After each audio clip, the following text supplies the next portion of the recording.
So hello and welcome to episode 103 of the Carp Cast. And how are you today, Mark? I'm fine. But you know what? I'm sat here recording right now. As people know, I'm quite tall. I'm quite glad right now because I've been at work all day, on my feet all day. I've got home, took the shoes and socks off, and my feet absolutely stink. So I'm quite glad they're a long way away from me. But yeah, it's nice to put the feet up. It's a good job this isn't smell-o-vision. I'm quite glad they're a long way from me too. Oh yeah, there's a lot of surface area on a size 14. I'm looking at our planner that you've sent over and it says intro, bored, fuck all happening. On the fishy front, yeah. I've, about as exciting as it gets for me, I've dropped off a couple of quid to rejoin a local club lake just to go out and hopefully get some days in. If I should get a ticket there, no problem. I've dropped it off, and it's actually the local lake where I had my first double, my first 20, and my first 30. Lots of memories there. Wow, that sounds like a decent lake. Is it going to have a 40 one day? No. I doubt it very much, to be honest. There's fish in there up now. I think they're about to mid-20s. I said first 30. It was a fish that should have been around about 23, 24, but it was spawn-bound and bloated. It shouldn't have been 30, but it weighed what it weighed when I caught it. And even that's an interesting tale. I got it off the top in the middle of the night on a bottom rig. Wow. Right, explain that again. I'll give a quick rundown. Back then, I was just fishing overnighters, and my girlfriend at the time, now my wife, she was working at a place called Deep Pan Pizza, and as part of the deal, I'd wind in, leave my gear with usually my mate Daz, who was there. I'd wind in about 11 o'clock, drive, pick her up, take her home, then I'm back to the lake. And on this occasion, I've got back to the lake, spoke to Daz and another fella, Phil, who was there, come back to me rods, and you hear this, that clooping sound as the fish is feeding off the surface. Now, the mixers that have been fired out in the day, they've drifted, and there's a few right under my rod tips, and I've kind of crouched down, and I've looked at the edge of the platform, and you can just see this odd pair of lips coming up to the surface, so I can't be bothered to. I'm knackered as well. I've had so I just want to get the rods out and go to bed. But this is too good an opportunity to miss. So I've just took one of the rods off the backrest. They're already baited, ready to go back out. And on my little 50-10 bait runner, I've just paid enough line out, so my double 12mm hook bait is just sat, maybe on the surface or an inch below the surface. I've done that while I'm making up stringers for the other rods. It has been like that probably not even 30 seconds, and the rod is literally catapulted up in the air, and I've hooked this fish. It was a short battle, and £32. Have that. Wow, so it's literally hanging off the rod tip with just under it's the hanging surface. Off the rod tip with a bottom rig, 2 boilies. I was going through an amnesia phase back then on the Drennan boilie hook, the precursor to the stiff rigger. Yeah. With a little outturned eye. And that's that. It's just bottom rig dapped on the surface. And it was actually as a fish. It shot up to that weight. It didn't have a name. It was a fish with no name. So then it was called Clint. You get it, yeah.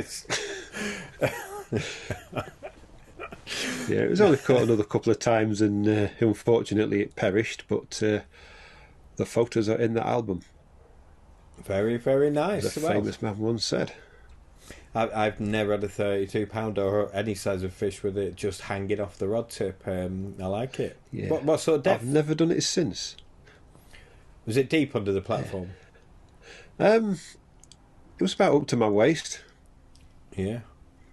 Yeah, I've been in off that swim before, so that's probably about 5 foot. I've had them at night, you know, in your fishing lakes have got pads. I fished a lot of sort of Cheshire lakes when I was young, and they all had pads. You know, on the edges, quite often the swims were like gaps between the pads, or I presume they'd planted them either side of the swims. I don't really know how it worked. Which came first, the gap or the or the pad or the swim? I don't really know. But yeah, quite often, like, it was great because you'd underarm, you know, your left hand rod sort of just over the corner of the pads on one side and your right hand rod on the other side. But sometimes there's platforms going out, but you used to hear them in the night in the margins. You know, you'd hear the fish like slurping underneath the pads, like, you know, sucking stuff off the bottom of them. And then I've floater fished at night just by, you know, you drop like the dog biscuits we used to use then, or the remember them munchies or brekkies, they were called later on, like cat biscuits. They were like almost like a clover leaf or something, weren't they? They had like three like a little flower. I used to take those, get a Tupperware box. You could use colouring and everything if you do them like this. I don't know if people still do floaters this way now, but if you put your, you know, good couple of handfuls of said biscuit into a Tupperware dish, pour boiling water on them. You could put food colouring into that water then if you want, and sometimes flavour, but back in them days in the early 80s all they had was like vanilla essence or something, and, you know, out your mum's cooking cupboard. You'd flavour them, put the lid on, the lid was the important bit. You'd just cover them, so like only like a centimetre of boiling water or whatever, and then you left them for about an hour and they went super rubbery, like not too soggy, but they were, you know, well castable. Back then we used to put like 3 or 4 of them, thread them up your line. This is before I knew about the hair rig or anything. So you'd thread them up your line, and then you could free line in them and cast them, you know, sort of 20 yards, 30 yards over the pads. The lake I'm fishing of was a Prince Albert water called Whirly Mere. You could cast them right over the pads and then just like pull it back to the edge of the pads, and you were guaranteed a bite. Caught my second carp fishing like that. It was before I was allowed to night fish. You sneak out early in the mornings, 3 or 4 o'clock, like right summer. now. Exactly like that. Although a few years later, you'd cast them over, and anyway, I'd do this a bit later on when I was allowed to night fish. You'd just drop them in the gaps in the pads, like just in the edges. So I'd only really do it if I had the fish feeding, but the amount of times you'd get a bite doing that, you know, sort of off the top at night. Who were we having I the think conversation? fishing off the top at night is just, I think it's really, really underrated, especially that way that you've described that lake, you know, pads either side of the swims. It sounds exactly like you know, the one I'm trying to rejoin. So, you know, very very similar. Takes us back. Clunk. That was your microphone. Yeah, just scratched my nose and flicked the filter. But so were we talking on the podcast the other day about Chemical Lee floater fishing at night? Was that actually on the podcast, or was that me and you talking? I think it was on the pod. I think it was when we were chatting with Jules, because we were on about winter floater fishing on Pit 1 at Elstow. You know, with Martin Clark doing it, and 1 or 2 others had had a go once it had been seen to work. So you'll be pleased to know, listeners, that we've been recording loads at the minute. So we recorded Jules last week, which is actually this episode. So I apologise for not remembering what we actually spoke about. But I spoke to a hell of a lot of people recently, gaining content. So you'll be pleased to know we've got the next few weeks' content lined up ahead of us. But you'll have to apologise, because sometimes I don't know what I've spoke about to who. Obviously, as things come up in conversation, but yeah, so obviously that is relevant to this episode, so smoothly done us. If I cut this bit out, you'll never know how unorganised we are. Let's move. Well, you've done your intro, which is bored fuck all happening. My intro is I'm actually fishing. Bored fuck all happening.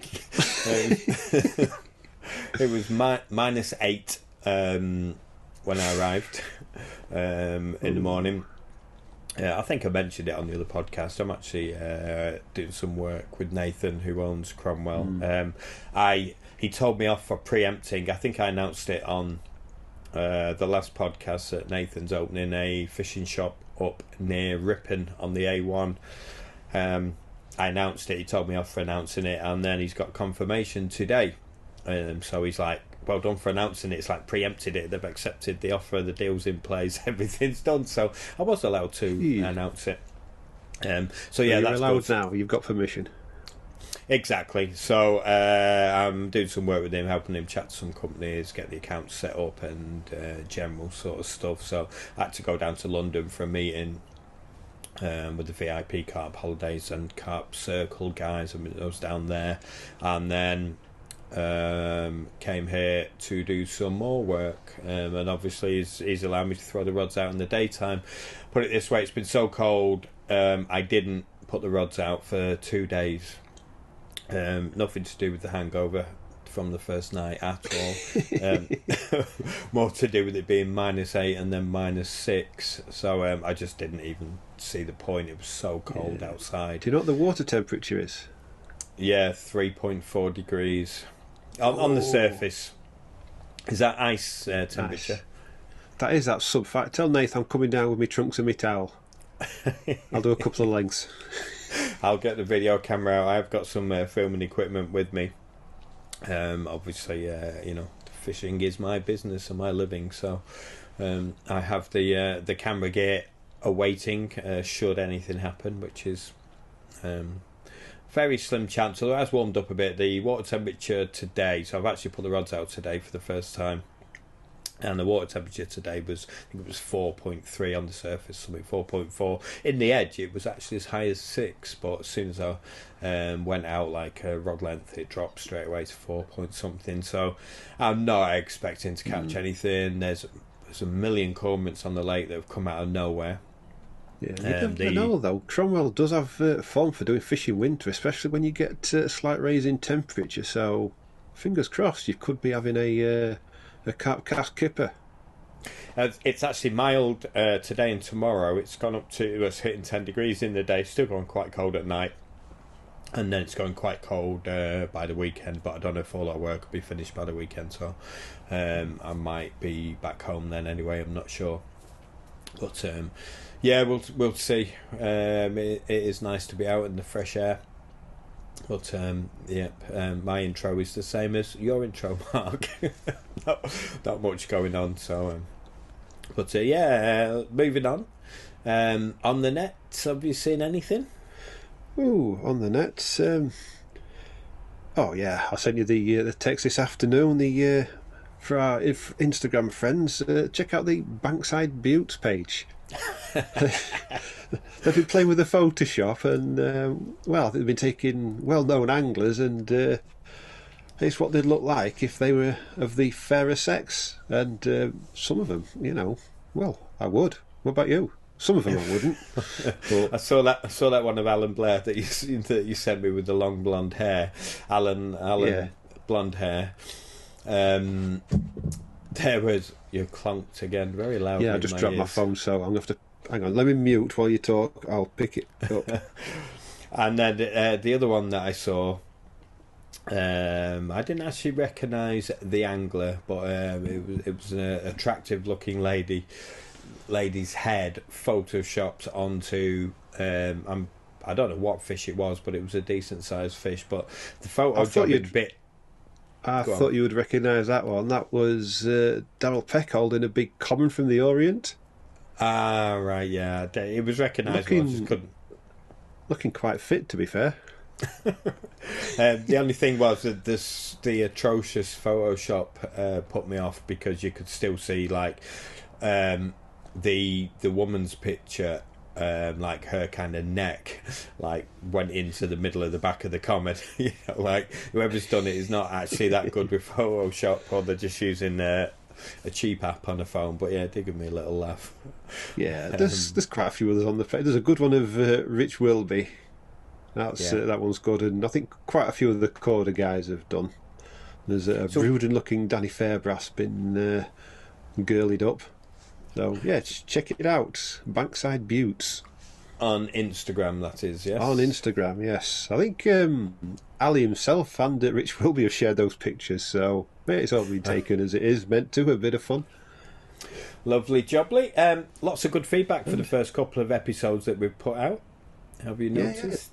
yeah, definitely. Especially for the Mark Holmes. I think Mark going in depth, sharing some of his knowledge on the bait has really in accord with people. I think they really enjoy it.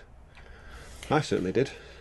Yeah, we know from our listener figures. Obviously, we can check with Libsyn and all the other outlets that it goes. We can see our figures, and it's definitely, if you put a name angler giving information, they're always kind of the best ones, without a doubt. Remember the Frank Warwick bait one that we did a while ago? That had some of the best feedback. Mark Holmes always gets some of the best feedback because it's mind-blowing information. I mean, the amount of messages we've had to the page asking more information. I know Mark made a post saying he's been inundated with messages from it.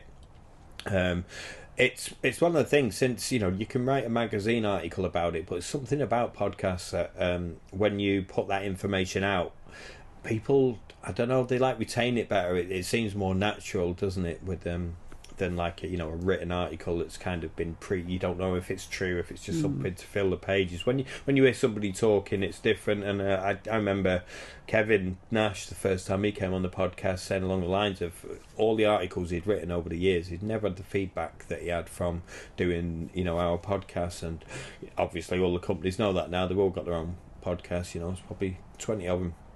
But Mark's been saying the same thing. We've had people say that they had to re-listen to the show 2 or 3 times with a pen and paper, writing down the info, and that's what he wants. We can give a bit of entertainment, and you can learn something. Straight after that interview, I said to you, Mark, I need to go over that again and write some of the stuff down, because it goes in one ear and out the other. But Mark Holmes is the real deal when it comes to that sort of knowledge, isn't he?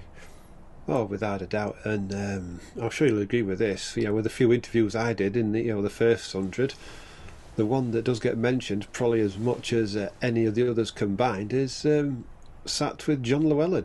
Again, not as high profile as Holmesy, but a mega bait brain and also a former Olympian. So I just mentioned the Olympian bit because whatever he does, he puts that sort of passion into it, and you don't get to compete in the Olympics more than once without being a passionate, driven person. And when he starts talking about his bait, he's exactly the same. And having used his bait, I can tell you it bloody works. Everything needs it. And we had a bait show with John Baker, didn't we, in the early days, which he came up with Thom Airs on last week's news. Yeah, Cupfeed. John Baker, I've watched these. He's been putting out a few videos. He's just stood in his kitchen and again just sharing his knowledge. And I think if you go on YouTube, it's just John Baker bait. So if you give that search, you're going to come up with them anyway. And they're all up to about, I don't know, between 15 and 20 minutes long. And John Baker's thing is flavours, and he's done one about like making paste and like high attract hook baits, and even just some of the obvious things I watched when he's talking about flavours. He's on about there's so many different kind of flavours, and not just in the fishing world, in like flavour world in general. And so many of them are just absolutely destroyed when we boil our baits. They just mentioned about flavours that are not meant to go in yoghurt because we'll kill them, but the flavours that are meant to go in a boiled sweet. Yeah, very much so.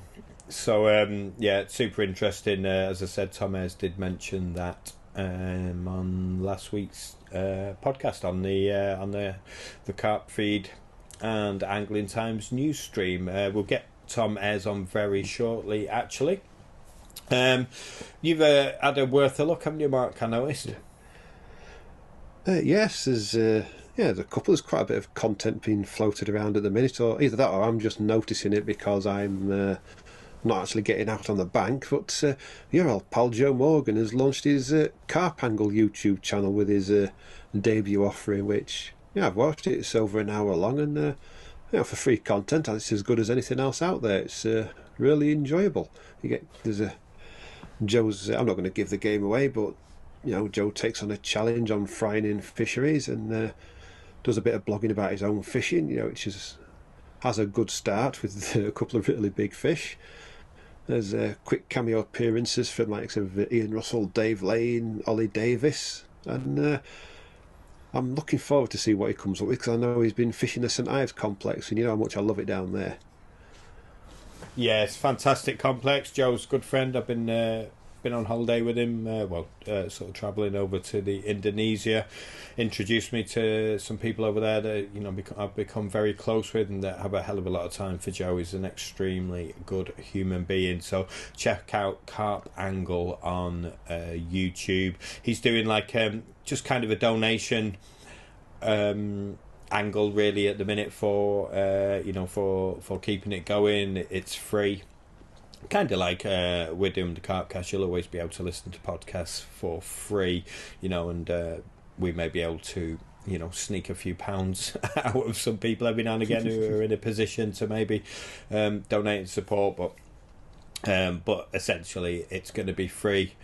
And Carp Angle is, I know Joe's got a few plans for monetisation later on down the line, but as I said, and I was chatting with Crowy, spoiler alert, Crowy will be the next guest after this show. He had some very good news this week, but we'll save that for the next show. But I was having a chat with him quite a lot about filming and content and the way things are going, with these subscription channels that Dave Lane was doing, and Daryl Peck, and all the various ways to monetize things. And one of the first things he said is that Joe's content is literally as good as anything out there. It's almost good as sort of the thinking tackled, which is kind of set the bar. Monster Carp quite possibly is the best, the best produced quality wise content out there, I would say. But as I won't go into this too much because we do talk about it quite a lot with Crowy, but Ali's got a team of 12 people there.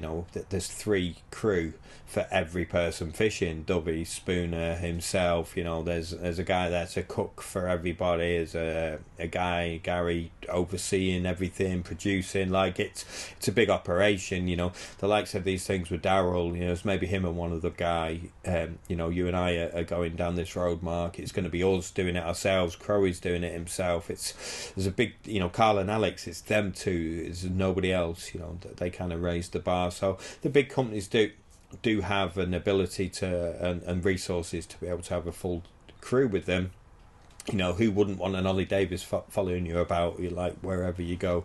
But it's just not possible for the vast majority guys. So these kind of one-man band filming type projects, which I know Joe does a lot of the filming on his own. I think the editing and stuff he does with his partner. But if you can get something, in Crowy's words, as close to the Corda stuff as you would want, really, to do it on their own, it shows what good quality content they're putting out. And obviously Joe had a lot of experience with Carpology, didn't it? Not Carpology, what is now Carp TV. Typography. Yeah, it used to be called Carp TV. But yeah, absolutely fantastic. Check it out on YouTube. Carp Angle, I believe it's called. So, as I said on last week's show and the week before, if you would like to advertise on the Carp Cast, please get in touch. It could be a fishing business or a non-fishing business that's relevant to our demographic of people. No problem. £60 for an 60-second advert. And one of the chaps that's got in touch is a friend of Alex Mollart's. He runs a social media content creating advertising agency. They're called NAAY, which stands for Not All About You. He has a very good explanation for why it's called Not All About You, which I'll go over in a little bit. He says it's a long story. I did ask him why is it called Not All About You, and he said good marketing tells a story and it isn't always about you. So I'm sure he'll go into more detail there, but they're essentially naay.co.uk. They're a marketing agency specialising in social media advertising. They create video adverts for businesses to help them attract new customers, works with a broad range of businesses from finance, manufacturing, office and trades, including some fishing companies. They currently work with Monster Baits and do their stuff, and they're looking to work with other people within our industry because they're anglers themselves, and they have they're experts in their field. And as I said last week, one of Alex Marlark's contacts who's like regularly Entrepreneur of the Year or certainly up for it, then they come extremely with a high pedigree. They're passionate anglers, would love to work with more like-minded businesses or angler-owned businesses. So they've got something else to talk about as well, other than the great results they're going to get you from their social media adverts. If you would like to get in touch with them, you can get in touch with Ben, which is ben@naay.co.uk. And obviously the website, as I said before, is naay.co.uk. Give Ben a shout, and they'll go through all your advertising social media needs. And once again, Ben, thank you for supporting the Carp Cast. So Mark, I think we had a lot of feedback from our pub, our virtual pub.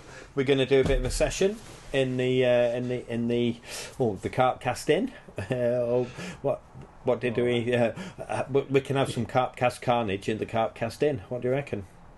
Oh, I think it will be carnage. And do you know when all this is done, we're going to get in a real pub and have a real piss up? Yeah. So obviously the idea came to us the horse and barge in what is the name of that road? I'll tell you who will tell us. But Paul Harris seems to be Mr. Expert at the minute. Going back to the Worth a Look. Yeah, and he's a very good writer as well, isn't he? If you haven't already got Paul Harris's book, we have had him on the show, and you should. What's it called, Mark? A Lifetime of Dreams and Memories, and I will say the cover photo is excellent. You took it, of course. I did, yes. Yes, that would have been Elstone, no doubt, then. Yeah, the story is in the book. It is, yeah, and he's been talking a lot on the old school group, hasn't he, that's cropped up recently about history of Yateley when he moved over there. He's basically writing his book on this old school page, but it's in a lot more detail in the book, isn't it? Oh yes, definitely. It's kind of giving little snapshots, which, let's be honest, any quick story on Facebook or any social media, it is. You can't go into depth like you can in an article or even a book. Exactly, yes. So do check that out. Although we did diversify, but one of the inspirations for doing a virtual Carp Cast In was the horse and barge near Harefield and Savay on that road there. The Caudle Lake was on there, and a number of other well-known lakes. The Perseverance, which was a fantastic name for a pub. At Raisbury, yes, Mark. So we've been asking for some suggestions for our virtual online Carp Cast Carnage pub. Yeah. What's your favourite ones, Mark? Have you seen some? I have seen a few, although while we've just been talking, if there was a pub at Elstow, would it be called The Rod Still In? The rod's still in. We're never getting another syndicate ticket ever again. It's a long time ago. But yes, let's get back on track. We've got quite a few suggestions. I've just jotted a few down, taken from the comments on YouTube, Facebook, etc. I'll give a shout out to the people who suggested them as well. I've got Phil Thomas as the Rod and Line. Yep. Jeff Lawton, the first cast in, last cast out. He also says the pub chuck. Now, if I don't mention, pub chuck I like. Yeah, there's quite a few people suggested the pub chuck, because let's be honest, who's not done a pub chuck? Yep. Then we've got Tony Fielding, the Boiling Bollocks. That's a bit like, do you remember when all them kind of new wave pubs came out in the 90s, or it might have been the very late 80s and the 90s, and they were all kind of different to the traditional pub names, but you started getting like the Slug and Lettuces and things like that, and it was always the something and the something. There's a complete contrast to that. My local pub in the village I live in is called the Eagle and Child, and that I'll tell you now, that building is old. It's so old, even on one corner, when this is online, if anyone wants to Google it, randomly on the corner it's got two big concrete steps. That was to help you get back on your horse. No way. I like that. Yeah, I love it. A nice bit of Yorkshire history. There's more history in my village than the entire everywhere else. I'm just being biased. So the Boiling Bollocks, I'm presuming that means the Boiling talk a load of bollocks, as fishermen do like to get drunk and tell lies to each other, which is without a doubt. And we just go downhill from there. We've got Darren Wilkinson. He suggests the mass debate in. Yeah, we love a mass debate, don't we? Yeah, probably not in the pub, but well, each to their own. I'm not going to judge. We've got Scott Oakley from Up My Way, the Sheep Inn. Was it Scott that brought the sheep to the Royston social? It wasn't. No, I don't think Scott's been on one of our socials. He's I think he's actually really referring to the habit of well, how can I put that? Well, he's referring to the habit of so-called anglers sheeping people up, where other people catch and then they jump in the swim. Not to mention, well-known podcast. I think it's called the Carp Cast. It does have a sheep feature. Yes, yeah, I quite like the sheep inn, but also the fact is, if there's an empty swim, go fish it. If you find a couple of empty swims and someone's caught from one, it's better you fish that one. You pay your ticket, fish the swim. Now, this next one I really do like. Lee Birchall, thanks for this one. The Nod's Head. That's a great one. I do like that one. It's going to be hard here, actually, choosing the correct name. Unless we just move pubs every week. We just have a virtual pub crawl. We have a crawl. We have an hour in each one. That's actually a shout, that. But then we've got Richard Curtis. Now, I think Richard might be one of your creative types. He's come up with quite a few suggestions, so I think the first is the best one, to be honest. The Gravel Bar. Yeah, I like that one. That's a good one. Yeah, we all know what that is. And he also suggests the Old Fat Lady. Not sure what that means. No, I don't know. The Last Cast, the One That Got Away, The Fisherman's Tale, and he also says, in memory of Rod, The Smell o' Roses. Yeah. I was thinking before about something like The Last Cast, dedicated to Rod and all the other fallen kind of former legends, maybe. So maybe we don't have to pick one. Maybe we can pick a few and have a pub crawl every hour. We'll move to a new virtual place. Might mean a bit of effort with the graphics and stuff if we are going to do this properly and have some graphics behind us. But I like it. Yeah. So when do we this? The more we come up with suggestions, and if you're going to go down graphics, we're going to have to get some more carpy pictures than just two little ones behind. Up there. Yep. There we go. Yep. And the one. That's a big pussy. Yes. Yeah, we all like a big pussy. Oh, do we? Actually, the horrible, slimy, smelly things, aren't they? So, I am. Are we on about fish? Yeah, catfish, obviously. Obviously, yeah. So, moving on swiftly before we get taken down off YouTube. I nearly had a Joe Rogan call it up Jamie joke then. It came in and out really quick. Bit like the smelly pussies. Yeah, pull that shit up, Jamie. We need it. I'm going to use that. Moving on. So I'm thinking we're right at the end of the month, or it's going to be the end of the month when this comes out on Friday, so it's probably a bit soon. So what about we go for the first Saturday of the month, which would be a week on Saturday as this comes out. So let's get a graphic made. Let's see if we can get any guests to come and get extremely drunk with us. We will pick some of our favourite names, which means you've still got another week to get some ideas in. So if you've got anything better than what's already been suggested, maybe we will pick 4 of them. We'll do a pub crawl, because I'm pretty sure it's going to last 4 hours, isn't it? Our first attempt at this as a live stream, it lasted 7 hours, and me and Frank carried on for another 2 hours after we switched the camera off. So I'm guessing if we go for 4 hours, we could have 4 pub names. So get some more in.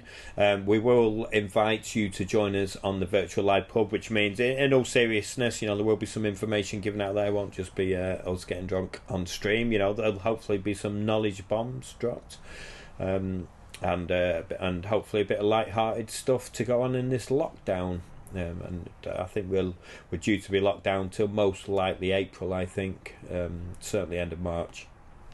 So there's no reason why we can't do 2, 3, 4 of these during that time.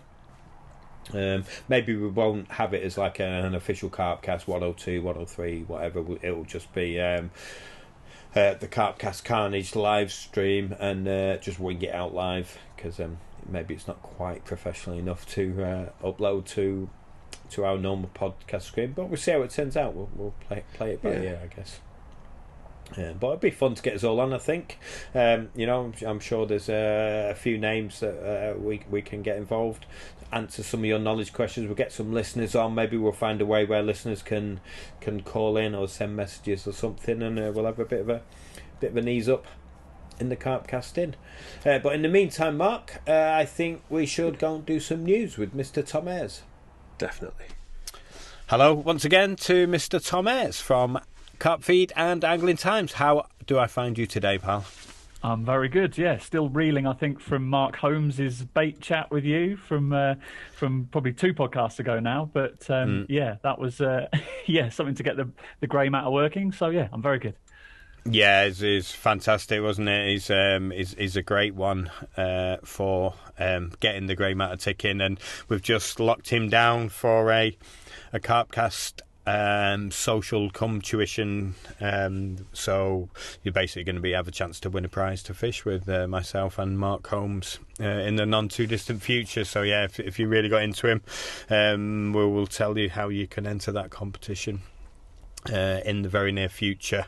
We've had a lot of feedback, I believe. You did a bit of an expose in Angling Times. I saw the piece. It kind of released on the same day ours released, which was last Friday, wasn't it?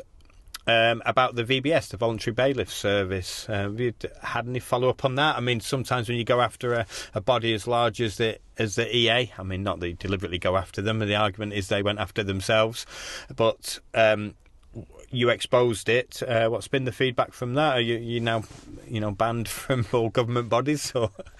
Yeah, we don't do it with malice, but it's a worthy point to bring up. If we think there are things where angling could do better, or the bodies that represent us could do better, then it's worth following up. And yeah, the feedback's been really strong. In fact, the good feedback. It seems that it struck a chord that a lot of people on the ground, a lot of these volunteer bailiffs who have been praised universally. The voluntary bailiff system service is a great thing, but have been in their eyes let down by the Environment Agency, not following up on the reports. We discussed this on a previous podcast, but the response we've had after we sort of lifted the lid on it has been lots of the same. Lots of people reporting anecdotally that they've been equally frustrated as Dilip Sarkar, who spoke to us, has been.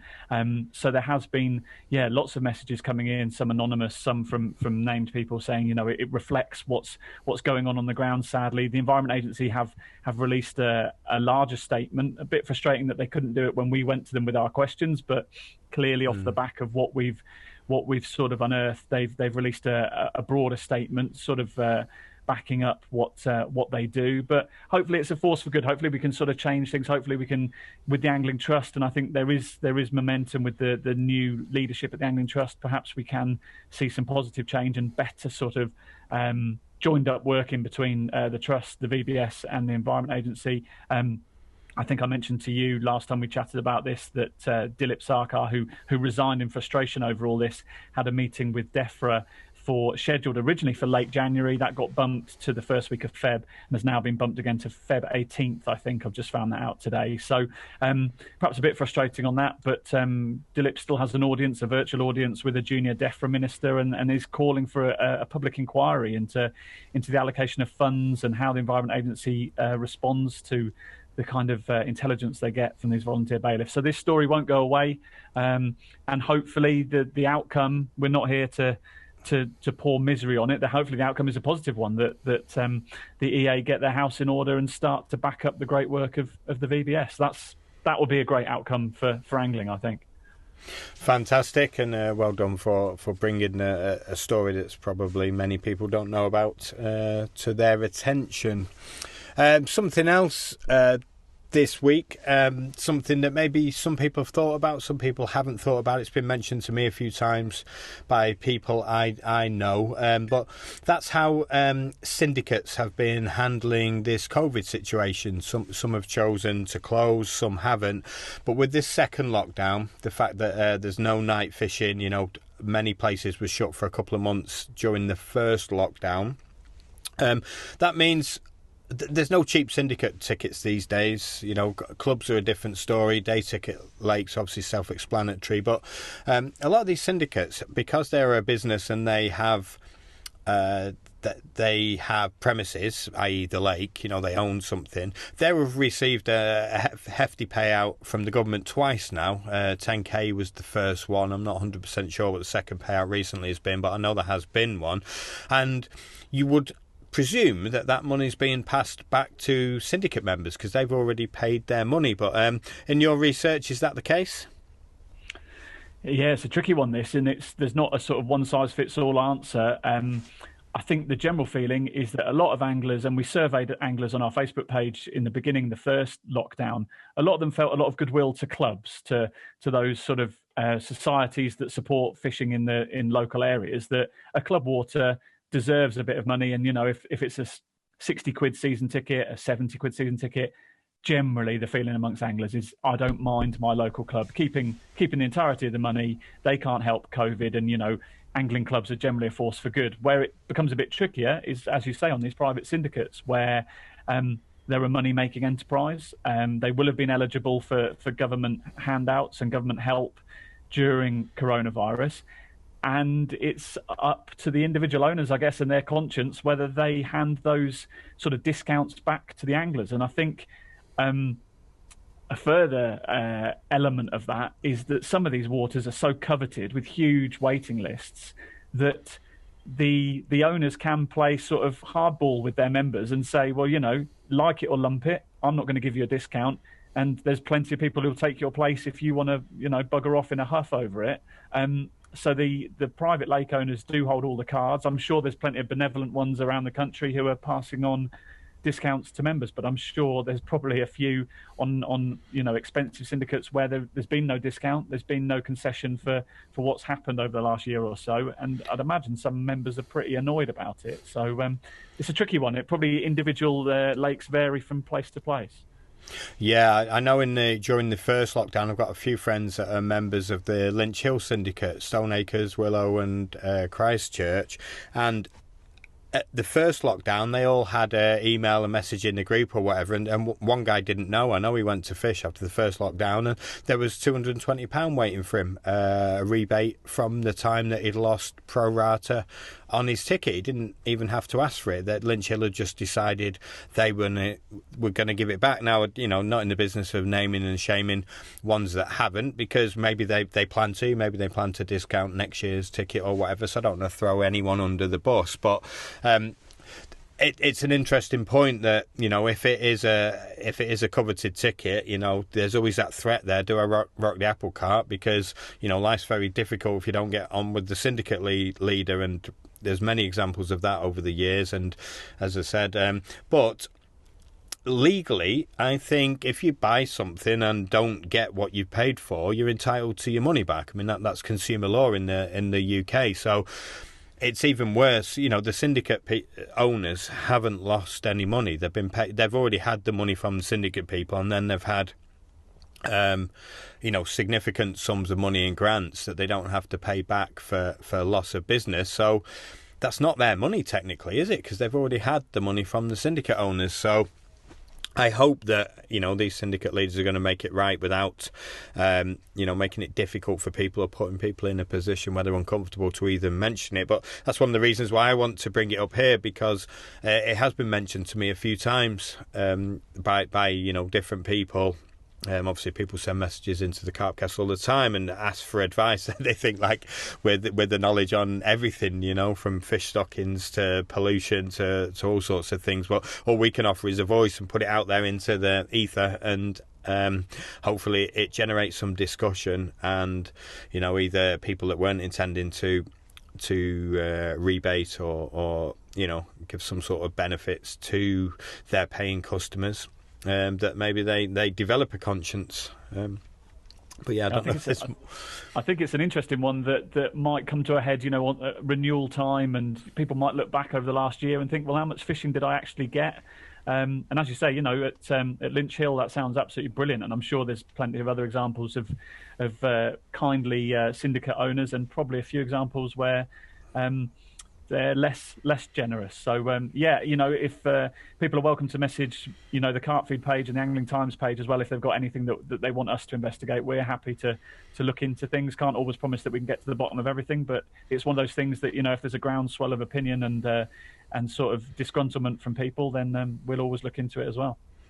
Yeah, and you can do that anonymously as well. Please, you know, give us the. We'll obviously name the. What's the word I'm looking for? The more scrupulous syndicates. You know, if your syndicate's offered you some money back or some sort of benefits, or extended your season, or what, you know, whatever kind of benefits they can offer, then please let us know. We'll leave it up to you to name and shame the ones that don't, but we can also treat it anonymously. If you want to message in and let us know what your syndicate's doing, then please do, because, you know, it's sometimes, especially these powerful syndicates that do have leverage because of demand on their customers, you know, if they're not treating their customers fairly, then I'm okay with naming and shaming them, you know, but we can do it anonymously. It's probably stopping me ever getting a ticket on some of these syndicates in the future, but they probably wouldn't have given me one anyway. So you know, I'm all for team human being. I am in most things that we discuss, and where my moral compass is settled in the last few years. You know, I want to benefit for the person, the angler, before capitalism. So if your syndicate you're feeling unfairly done by, then let us know, and maybe we can be the voice on your behalf to save your thingy. But some of these syndicates, you know, they're £500 to £2,000. A lot of these syndicates, and it could quite possibly be that 5 months of the season you've not been allowed to attend. You know, by the time this rolls round, depending on where the you know, the syndicate runs. You know, if you've got like a March till March syndicate, you've lost a significant amount of fishing time this year through no fault of your own, and it's no fault of the syndicate owners, but they've been paid twice. You know, they've been paid by the government and paid by you, so that's where it starts to get a little bit sketchy, I think. So yeah, we're happy to help in any way we can, but yeah, let us know, give us the info. I believe you've been discussing a new story in Kent. Yeah, I think I first saw this. Paul Forward, who's well-known Kent angler, tweeted about it, and it's Bradbourne Lakes down in Kent, which is it's on the Sevenoaks Wildlife Centre Reserve. Sorry, I don't know the area particularly well myself, but it's clearly been a home to carp fishermen for a long time. I think it's Bromley and District Angling Society who have the water there. There's been fishing on there since the 1940s. Quite famous carp fishing in that region on those lakes, and there's a big redevelopment plan. So Kent Wildlife Trust have got big plans to redevelop it, including a bit of constructing a coach park for visitors and a new sort of visitor centre as well. So a fair bit of disruption to the sort of natural environment there, but their plans don't include angling. So that's thrown quite a few people into disarray there, that they're not renewing Bromley and District AS's lease or angling lease on the venues, and it's going to become a no fishing area. Now the Angling Trust have got involved, and perhaps surprisingly, perhaps some listeners might be surprised here, that we've got the Beaver Trust and we've got bird watchers groups coming to the sort of support of angling and saying that, you know, angling can coexist with all these things. I think I'm just looking at the Angling Trust's press release now. Even the UK Wild Otter Trust have weighed in with support for angling. I think the quote from them says that these things can coexist, that fishing, bird watching and natural wildlife can coexist, and there's no reason to ban fishing on this site. So there is a public consultation going on at the moment. I spoke to Kent Wildlife Trust, or a spokesperson from Kent Wildlife Trust, yesterday, and she's promised to get me a statement for next week. So there will be a story in Angling Times on this, whether the door remains ajar for fishing to return, if there's enough public opinion to sway Kent Wildlife Trust, or whether they've already made up their mind and have closed the door and said, no, we don't want fishing anymore. There's an Angling Trust press release on this that's on the Angling Trust website, which seems to suggest that the decision has been made ahead of the end of a consultation period. The consultation period ends in February, and it seems the decision's already been made. Now, Kent Wildlife Trust have told me that consultation period is actually to do with something else and isn't to do with the decision on fishing. So they say they've got some issues with what's out there in the public domain at the moment, but we've put questions to them. We're going to write something in Angling Times, which will probably be the issue that's out when this podcast is out. So yeah, it's one of those waters under threat, and historic carp water under threat. But again, not just the carp angling fraternity, but those who are into bird watching, otters. They've actually rallied around and said, keep fishing. It's a force for good here. So quite an interesting one. Maybe it's a blueprint for future problems where the fishing might be banned, that perhaps we might see wildlife groups sort of banding together. But it's a bit of an unusual one, and we will see how that unfolds. Yeah, I think the UK Wild Otter Trust, where obviously when the otter debate was at a premium sort of a couple of years ago, I know they were keen. I think it was a chap called Dave, isn't it, who's kind of like the chairman or something of them. I forget his surname now, but I do. That's right, yeah. I do follow him on Facebook, and I know he was very open-minded to accept the views and work together with anglers. And I know he employed Joss Faulkner as a representative for the angling industry, and I know Joss works with the UK Wild Otter Trust, so maybe that's kind of come from there. I have had some experience with when the RSPB take over, these kind of big wilder lakes. I'm more thinking around the Fen Drayton complex. The RSPB own quite a few of the lakes around there. And I know they have a rule, which I presumed is not one that they chose, that is one that's enforced on them. If there was already angling on a lake that they took over, they had to, or boating, or, kayaking, or whatever the leisure pastimes that already existed on that water, when they take over control, they have to honour that.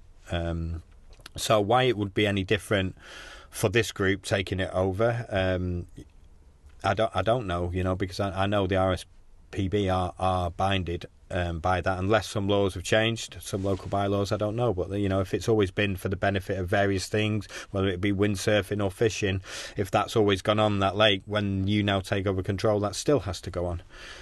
So I'll be interested to see if they are acting under kind of directives, or if just somebody in there's just decided, well, I don't like angling, so and kind of preempted a decision maybe they don't even have the power to make.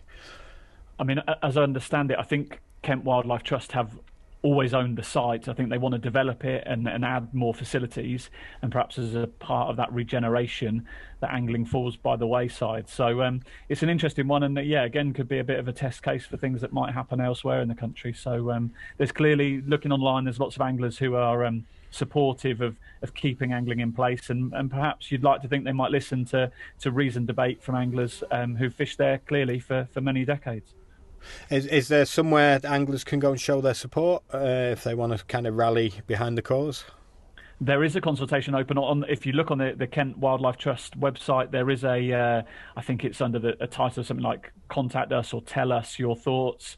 But we're just waiting for clarification whether that consultation reflects or relates to the lakes and the decision on fishing. But there's certainly, you can contact them, and in all these cases, I'd advise anglers to be sensible and not, screeching at wildlife trusts, and make sensible remarks. But clearly, fishing's been there for many decades, so it seems strange to curtail it now. But there's clearly a way to make your voice heard, and maybe it will change the decision. Fantastic.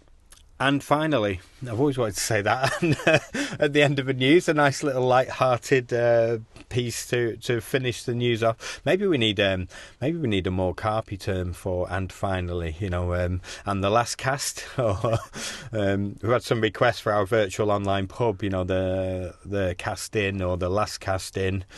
Something like that, or maybe you thought about doing it in memory of Rod Hutchinson or somebody, the one last cast or the last cast in or something. But I think we need to find a fishy version of "and finally" for our final news story of the week.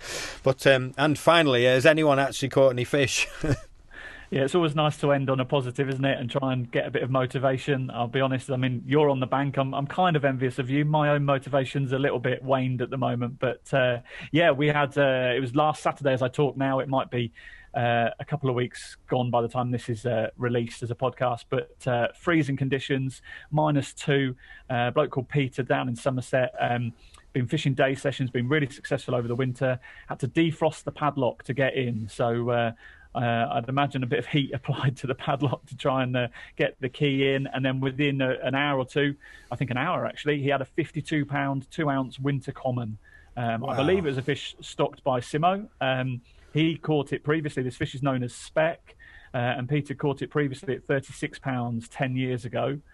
So he's been on the water a long time, and this fish, it's a cracking looking fish, and you can tell how cold it is. It's one of those photos that instantly makes you sort of shiver a bit because it's crisp and white, and it's a fantastic looking fish. It's, you know, a 52-pound common at any time of the year is not to be sniffed at, especially when it's sort of -2. He had the lake to himself. He described, there is a full report up on Carpfeed. He described the atmosphere as electric. He had the lake to himself, and he sort of knew what he was attached to. And basically all his success, I think I'm just looking at the report now, he's had 12 30s in the last 6 weeks after spotting. He thinks it was this fish showing itself in December over a spot, and he's been concentrating all his efforts on this one spot. And he's had these dozen 30s, including 6 over 35 pounds since then. So really on a rich vein of form. And yeah, this one's topped it off, this 52-pound 2-ounce winter common. So I do remember how cold it was that weekend, and when that dropped into our inbox, my colleague Chris Hayden spoke to the captor.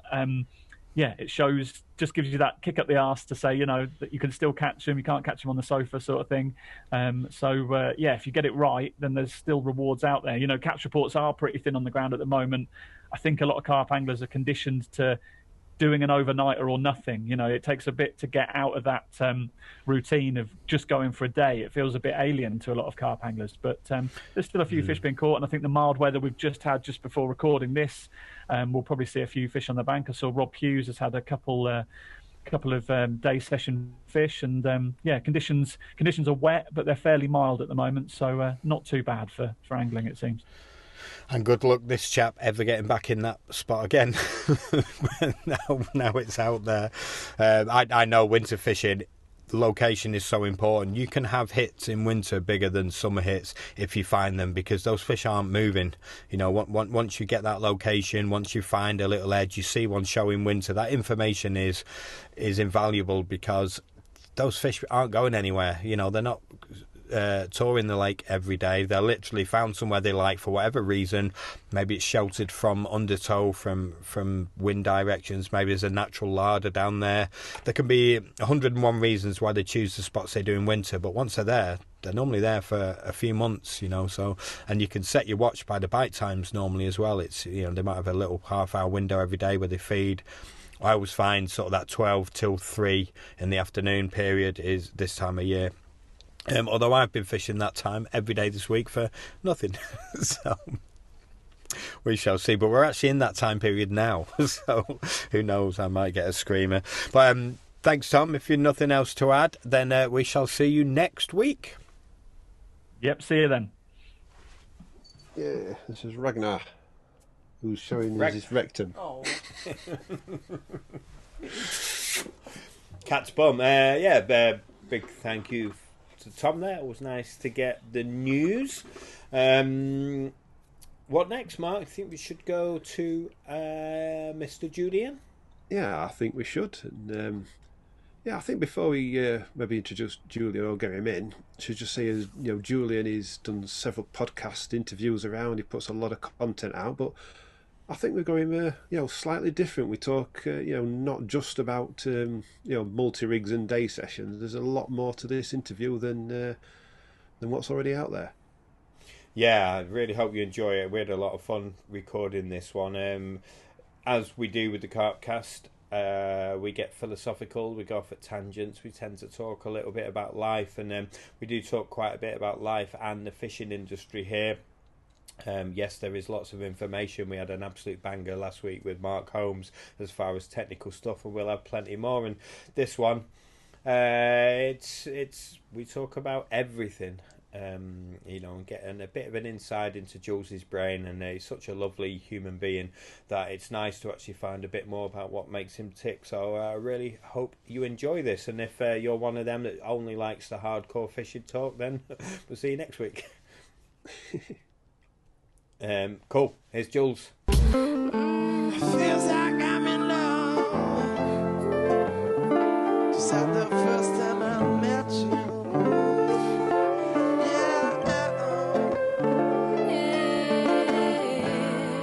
It feels like I'm in love. Just like the first time I met you. I don't understand pike in the same way. Yeah, I think pike are a lot more of a simpler creature. I think they're easier to catch. I'm probably going to annoy lots of pike anglers, but when I fluked a massive one, exactly £29 in the summer, and Yeah, I heard that. Yeah. at that size, they are just impressive creatures. And Oh, do you know what, Jules? Do you know John Shucksmith, old boy from Yeah, I know Lincoln the Way? name. Yeah. Yeah, he's been around forever. Anyway, he was quizzing me down there at the lake after I'd caught that fish, and he's like looking at it on my phone, and he's like zooming in on its tail and its anal fin, and he went back to his car, and he's proper old school. He got a little thingy out from Jessett's with his 75 prints. He doesn't do digital, and he showed me a picture of his, and he's comparing the two. Yeah. And I had that fish exactly £29 in August. He'd had it the previous February at 36. Wow. And he's not a massive fellow, and he's holding up this massive railway sleeper of a pike. There's frost on the ground, and just what an amazing fish. Should have given it one of your breeds, and then it would have been like 41. That's why it's so bloody big. It's eating them all, I hope. Just get Jim Shelley to weigh it. It would have been 41 anyway. Oh, oh Call it 40. Sorry, but we are recording, but this won't go out. Well, Right. for some reason he's blocked me or deleted me or whatever. So who knows? I Wow. don't Join know. the club. You're hardly publicly offensive, are you, in any way? So, I don't know. wouldn't have thought so, but there you go. Not really bothered. Cool. Yeah, he could have learned something from your page.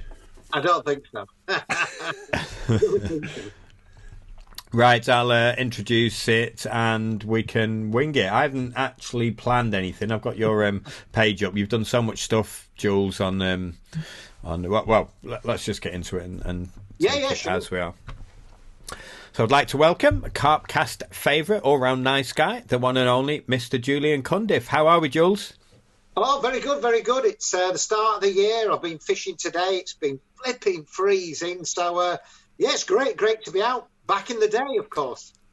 So you've been getting out regular, have you? And know the days only thing kind of suits you because you were kind of doing a lot of that fishing anyway, weren't you? Absolutely, yeah. Days only suits me. Yeah, I'm fine with that. The great thing about being retired is you just pick and choose the days you want to go. You know, I wouldn't want to be days only at weekends, but days only Monday, Tuesday, Wednesdays. Fantastic. You must have quite a few sort of decent-ish lakes. You seem to find these lovely little lakes, and you always seem to nick bites like fairly regular. I'm not just talking about lockdown, I'm talking about generally over since you've been retired. So, is there a wealth of sort of nice runs, tight waters near you with decent fishing? Oh, yeah. If obviously the bigger the circle, the more waters. But certainly within 15 miles of me. I can name 10 or 15 waters that I can get bites from in winter. Wow. And, what sort of... Is it mainly doubles, 20s, most of them? Or is there any with big ones in? I mean, the best you'll get... Well, probably mid-20s is the best. But, I'm happy with that size, mate. I'm happy with that size. Of course, yeah. Especially... It's a nice style of fishing, isn't it? Because your session angling can sometimes hurt you, can't it? Because you get into, put bait in here, should I move, and whatever. You start fresh every morning when you're day angling. Do you think that's one of the things that helps you catch a lot as well? Yeah, because I'm sort of motivated to try hard, and I don't, you don't get into that this there, and of course fishing different waters as well. And I tend to fish a lot of what are not normal carp waters, and nothing against carp anglers, but sometimes it's nice to talk to a dog walker or, a jogger or just a normal human being who doesn't want to get the mobile phone out and show me every capture they've ever had in the last year. Yeah. That's very uncarpy. You'll never see me get my phone out and show somebody what I've caught And please, honestly, I don't judge you on what you've caught. I judge you on what you like. So you don't need to prove to me anything, honestly. It's a funny thing, isn't it? It's like before kind of social media and phones. Like, we wouldn't go and take a photo. You know, the only person that got a photo album out was your gran. You know, you brought a new girlfriend home. That's right, yeah. And it's like, oh, look at this one. Look, I get it, you know, and I'm not recognised, but just people on lakes when you're fishing next to them and whatever, you know, they're like, I'm going to show you this fish, and I'm trying not to look disinterested. Look at me watch, look at the phone, but it's like, I don't do it to other people, except that occasional time when you get into a conversation and something's fairly relevant. I hate doing it. I'm just like, oh shit, I'm becoming that guy. Yeah. But it's like standing in the toilets and talking to people. It's like, yeah, okay, yeah. We'll have a chat outside. I feel exactly the same about being in the toilet, someone having the conversation, like, and God forbid they peer over and like, so you need a bit. I think you need a bit more water in your diet. Yeah, but look at me and say, I was pretty impressed with you till then, Jules. I love how this podcast diversifies, tangentializes. Yeah, you know, that's just reminded me of something years back, Jules. You remember the old Carp Society dudes in the Sitwell Arms down Sheffield? Yeah, that's right, up the stairs. Yeah, I remember that. Yeah, I was at one of those, and all I can remember from that evening is stood there having, you know, young me, you know, probably about early 20s, maybe late teens, having a pee next to the great Tim Paisley. Oh. It's like, do you show them your photos? Funnily enough, no. I just didn't speak. You want to like, so, all right, Tim, how's it going? You all right, yeah. But it just didn't seem like the moment, you know. Without revealing anything I shouldn't do, you would have been in the shadow of Tim Paisley. I mean, while we're going down this route, let's carry on. I mean, it does seem to be that confidence and success is directly relatable to size of phallic members. I mean, at school, it was the cock of the school. You were cocky, right? It's big balls, isn't it? Do you think you know, Tim's got his genes to thank for being such a successful businessman in fishing? I think Tim is just a workaholic. It's like, yeah, Tim probably inspired me to work harder than anybody else. I mean, whatever I've ever achieved or anybody's ever achieved, Tim's work rate is incredible. He's just beyond anything I've ever known for a worker, you know. Yeah, fantastic and nicely done. Nicely, smoothly away from topic onto something a bit more fishing. So we mentioned briefly on the last podcast that I know you've watched, the 101 about kind of magazines, you know, Angling Times. We had Thom on there, and I mean, you're somebody who probably writes in all publications more than anyone I know. What's kind of like the state of play currently?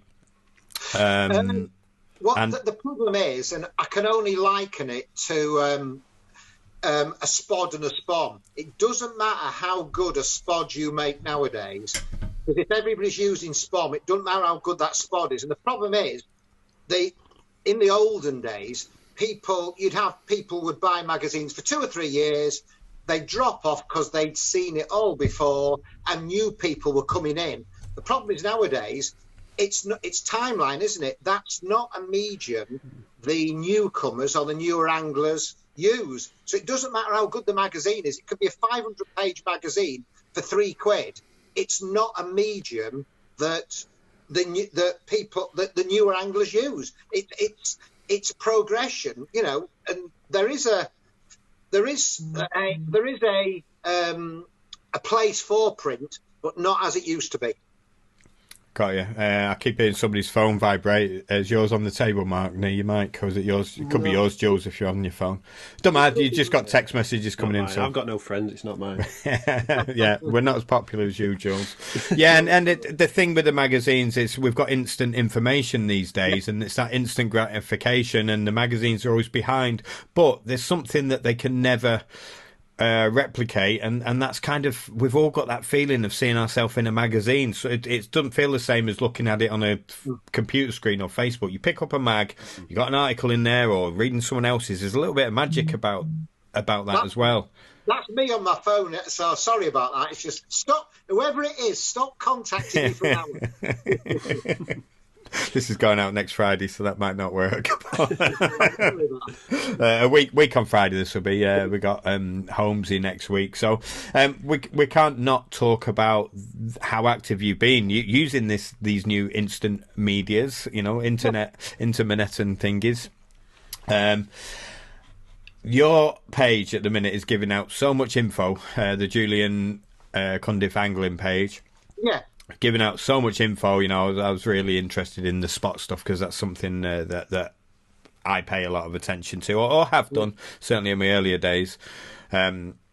It's how are you covering this in so much detail? Have you got it documented? Do you know what you're talking about for the next 12 months? Are you just getting an idea one week and bashing it out?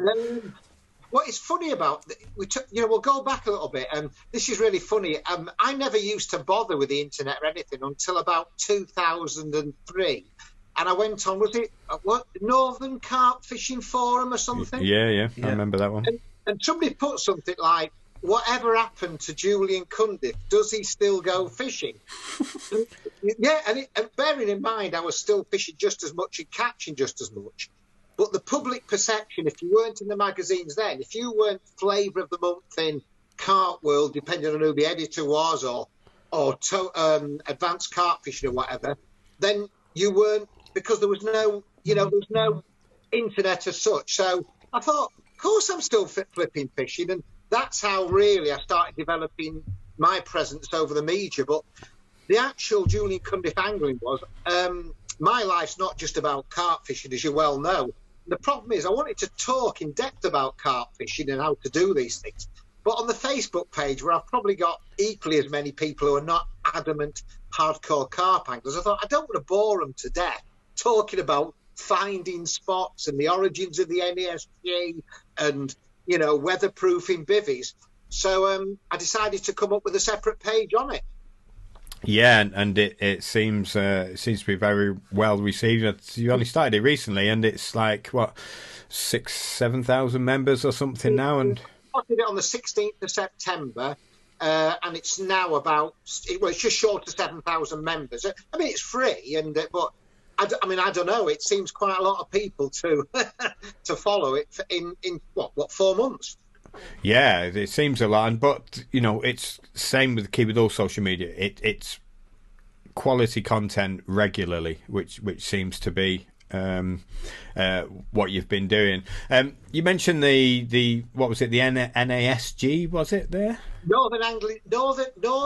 National Association of Specimen Groups. So that was 1978 that became NASA. Yeah. So, I'm trying to not just cover carp fishing, but it's carp fishing, but draw other things into it as well.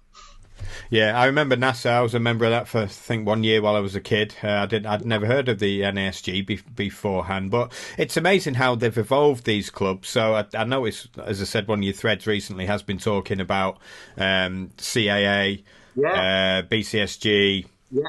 NASG to NASA, and obviously now that the modern kind of variant of this, we have the Angling Trust, which they seem to be the reason why golfers can't go golfing but fishermen can go fishing. It does seem to be down to them. Never have I seen a reaction to a body, an official's kind of overseeing body, whether it's self-appointed or not. They've never kind of had that weight with government before until now. Are you thinking, what's your views on that? Where do you see it going? What they need to be very careful is we're asking people to join the Angling Trust for the same reason we used to ask people to join the Carp Society, because it's the right thing to do. So, in the 80s and the early 90s, join the Carp Society because we're fighting for carp fishing, we're political and all that, and that worked. We're saying, in effect, join the Angling Trust because we're fighting for you. You're paying your 29 quid, and yes, you get a magazine once a year. Yes, you get a bit of discount and liability and all that. But for 99% of people, they don't join it for that. We're asking them to join to represent us. And I fear that will only work for so long because people have very short memories. I think they're absolutely brilliant. And I wasn't a member of them because I thought they were very weak on otters and things like that. But it's very easy to be critical of an organisation for what they don't do than rather what they do. So I think they are going to have to understand that people will join them now because they're fishing. But a year down the line, what is going to make people still sign up that £29? Because just as the Carp Society found, you can't just keep expecting people to join because it's the right thing in 2021. It's not 1980 anymore. No, I think people now know that they have a voice within government. They have a direct email, a direct contact with government, and can actually affect things. So it's like you take an RAC membership in case you break down. They won't let you join the week before when your car's you're going on a long journey and your car might break. There's kind of like a cooling off period. So if they can pitch it in the right way, that we can be the voice for you anglers. People would join up, and no group's ever had that before. I don't think they've never had that kind of body. So obviously the otter issue, it's a multifaceted problem and one that angling's probably at the bottom of. So to ask them to jump into that, there's conflicts obviously with Environment Agency and many other groups that probably come under Sport England, the EA sort of generally. So, but I'm sure now we know that they can talk. They can certainly balance things a little bit, I think. I think they do a great job. I think they do an absolutely great job. I think they've, we should all be thankful for fishing, to be able to go fishing full stop. Without them, we wouldn't be fishing now. No, because like I said, there's no reason for golfers not to be golfing. It's exactly the same scenario. They just haven't got a body that's been speaking to the government on their behalf. I think it's that simple. Yeah. So what would you like to see them do if you had the what should we call it, the direct line to Angling Trust, and they I mean maybe they do anyway, but they listen to your voice and the government listen to their voice. What sort of things would you want changing, or making better, improving? What would your wish list be? Well, to be honest, I don't know what we can do. I mean, it's a whole new environment. Angling is completely different than it was 20, 30 years ago. Anglers, it's just one part of people's lives. At one time, the most of the people that I knew that went fishing, certainly carp fishing, that was their sport. It was carp fishing, and the rest of life fitted round it. The bulk of people now, because of modern society, angling is just part of their life. We've all got so many interests, and that's your big problem is, I don't know what they can do, but they've got to give value for money, because people won't join on good intentions alone. I honestly don't know. I'll be quite honest with Jamie. I don't know what else they can do. Yeah, do they have a publication or anything? Once a year they have a publication, but I think the ACA used to have a publication, Specialist Anglers Alliance, PA. That's all very good, but I think, they are going to have to look at other areas that anglers are worried about, like poaching, theft of fish, otters, cormorants.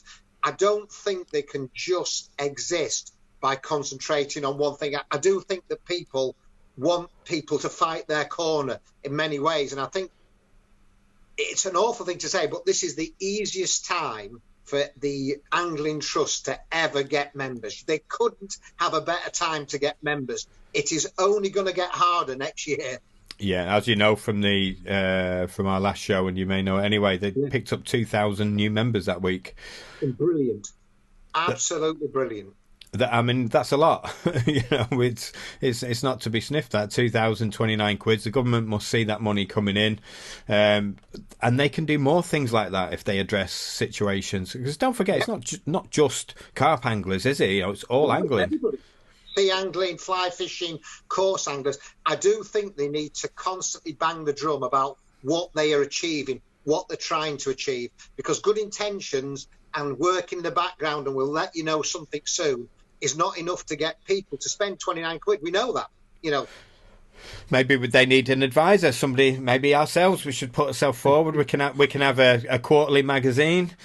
We can maybe do some shows. well, 2021 maybe, but these are the sort of things. If you see yourself getting, not only have you got a place to go to if you have a problem, but there must be a way of making it beneficial to be a member anyway. As I said, whether it's a publication, a free magazine, I mean, maybe that's the way, because we're just saying how special magazines are, but it's hard to justify them in the modern age. But a quarterly magazine for your 29 quid a year. Yeah, you feel you're getting something. You know, when you're not getting something, I think that's easy to forget the renewal day. You know, once you're getting something that's dropping through your, but remember, we're old blokes. We're in our 40s and 50s, and that's what resonates with us. If you're, 22, does a magazine resonate to you? I don't know. Do you know what their actual membership is roughly? We know it's gone up 2,000 in a week, but do we know roughly? 20,000. I think it was. Was it 17 to 19,000? So it must be. It's certainly under 25,000. Right. So you imagine they're selling about 800,000 to 900,000 rod license tickets a year. Yeah. If it was. I'm sure this could be done. If it was an extra tenner banged on top of your license, it was optional, but you're going to get a lot more people just take it. Absolutely. Like 100,000 tenors is better than 25,000 29 quids by nearly 25%. Yeah. Imagine if half the people who bought a rod license paid that extra tenner, towards the angling trust. It's a hell of a lot of money. Maybe that's a business pitch we can pitch to them. I always remember, whenever I get a little idea or something like that, I always remember the Swan Matches story. It was taught in some business schools. Do you know that one where there's a guy, remember the boxes of Swans matches? It used to be, my parents smoked when I was little, so I remember them. They're like a yellow box, 2 bits of sandpaper down each side to strike the match on. Anyway, some guy basically thought about it and came up with an idea that he researched it, found out how many boxes of matches they sold around the world every year, and basically worked out, I can save you, I'll make the numbers up, but because this is like 1970s, I think, 70s or early 80s, he was like, I can save your company £1 billion a year, and can I pitch it to you at a meeting? I want a percentage of this saved money. And they said yes. And he went and pitched it to him, and he basically came up with the idea, you don't need 2 bits of this sandpaper on either side of the box. You make one, like 4 levels up of strength, right, which will do your 100 matches in a box, or 50 matches, however many there is in a box, and cardboard's cheaper than mattress. So he did it all, though. He designed the new box, he costed it, and it was X amount cheaper, even if it's a penny a box cheaper, and you think how many they're selling. And the guy got rich off it, retired that day. They liked his idea. They'd already signed an agreement to say that if they used it, they'd give him a percentage, and bish bash bosh. So Angling Trust, checks in the post. Oh no, I don't want any more. It's something I don't want any more jobs, Jake. That's one for you, mate. You can have the money. I don't need any more jobs. So what's your retirement schedule like now then? Like, have you got set days you go fishing every week, weather permitting, or... I just go whenever I want, mate, whenever obviously the first thing I do is make sure that Ros still works, so we see what she's doing. And I just pick and choose, as in, what weather conditions are. It's a no-brainer, isn't it? The more you go fishing, the more you catch, and all these people who are professional anglers or whatever, there are some people who are very good, but you cannot equate time. Time is the greatest leveler. Of course it is. You've got to have half a clue in the first place. If you never catch fish 2 days a week, you ain't going to catch fish 50 days. I've got set plans, and that's the great thing about retirement, is I just do stuff when I want. If it's the right weather, I'll do my ride scene, I'll go on my bike ride. It's fantastic. That's the one good thing about being old. The only good thing. Yeah, it gets to us all, no doubt. Mark's the young gun of the group, but he's still 45. Did you say, Mark? Yeah, I'm a mid-40. Call it 50. You might as well. I'm an upper 50. You can call it 50. I'm sticking at 45. Accurate ages only. Yeah, I'm nearly 50, 48. I was in August, so yeah, there'll be. 10 years older than you. I'm 58. Wow. Wow. Yeah, but you're doing all right. You look pretty good for 50, I would say. You're active, you're getting out, you're fishing. I mean, if I'm still alive in 10 years' time, I'm going to consider it a bonus. I'm not even joking. I actually sat my daughter down recently and say, look, I've had a pretty good innings, me, but I have burnt the candle.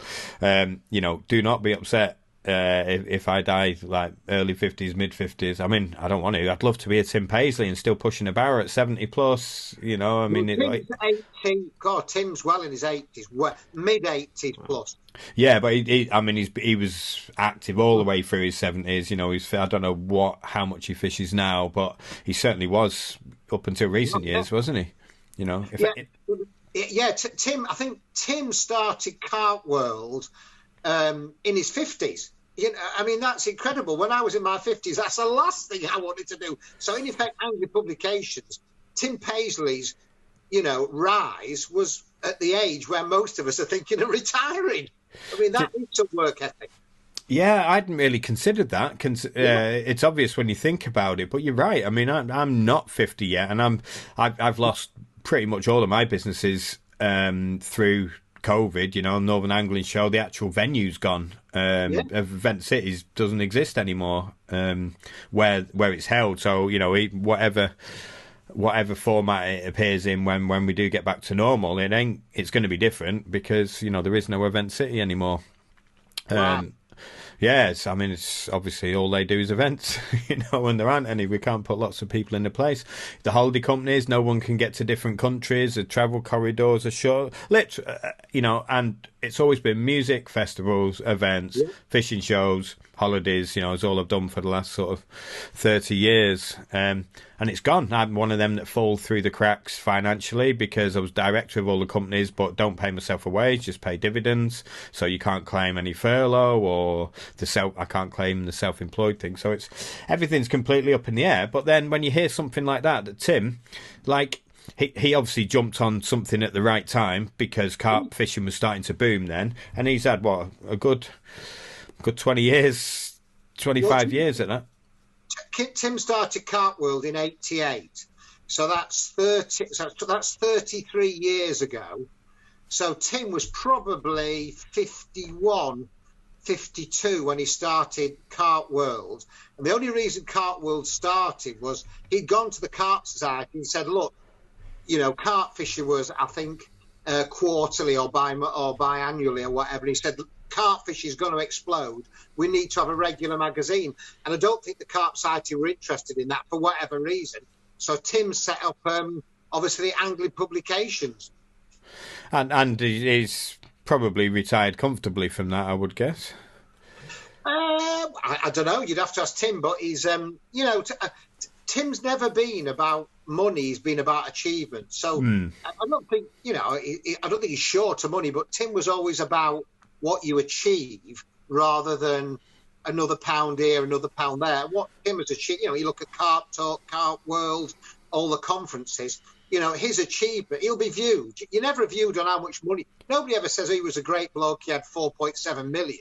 They'll say he was a great bloke and this is what he achieved. And that's what Tim always installed into me. It's what you achieve, not what you earn or how many carp you've got. Yeah. That's why I've always been poor. I've always done things I wanted to do or new ideas or new businesses, but I will die poor. I want my daughter about that as well. Northern Angling Show back, that'll make you rich again. No, it's never made us rich, but it does give you a year's salary.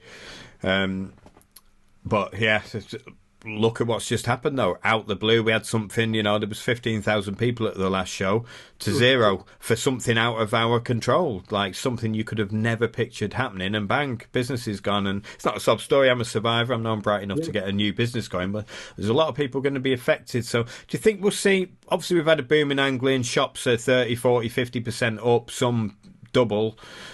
Do you think there's going to be a dip when people can go bike racing again? They can go and watch the 40. They can sit at Monsters of Rock and or whatever it's called. You're not going to see anything in 2021. Let's not kid ourselves. The only reason bands are rescheduling tours is because the money still stays with the promoter or with the band. Yeah, they don't have to give the. It's cancelled. They have to refund it. You're not going to see any gigs or tours or conferences or shows in 2021. the budgets have already been set for the year anyway. You know? Yeah. Yeah, and they've got to sell the tickets. Like, no one's buying a ticket for something in July when we're still in a lockdown now. You know, until we're out of lockdown, people aren't going to spend any money. And then there could be a bit of a downfall because once furlough stops, there's a lot of companies keeping people on at the minute because they're not paying the wages. The government are with the furlough schemes.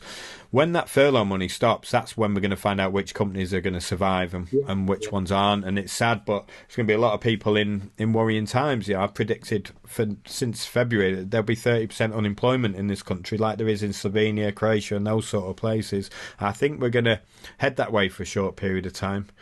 Unfortunately, but we'll come out of it. You know, I've lived through 2 recessions so far in my life, and it comes out on top. One of the advantages of living in a free country is we can do anything we want, pretty much. You know, but we can get an idea to something. So yeah, I mean, starting a carp fishing magazine is probably not the right thing to do now, but there's definitely little windows of things that are going to crop up.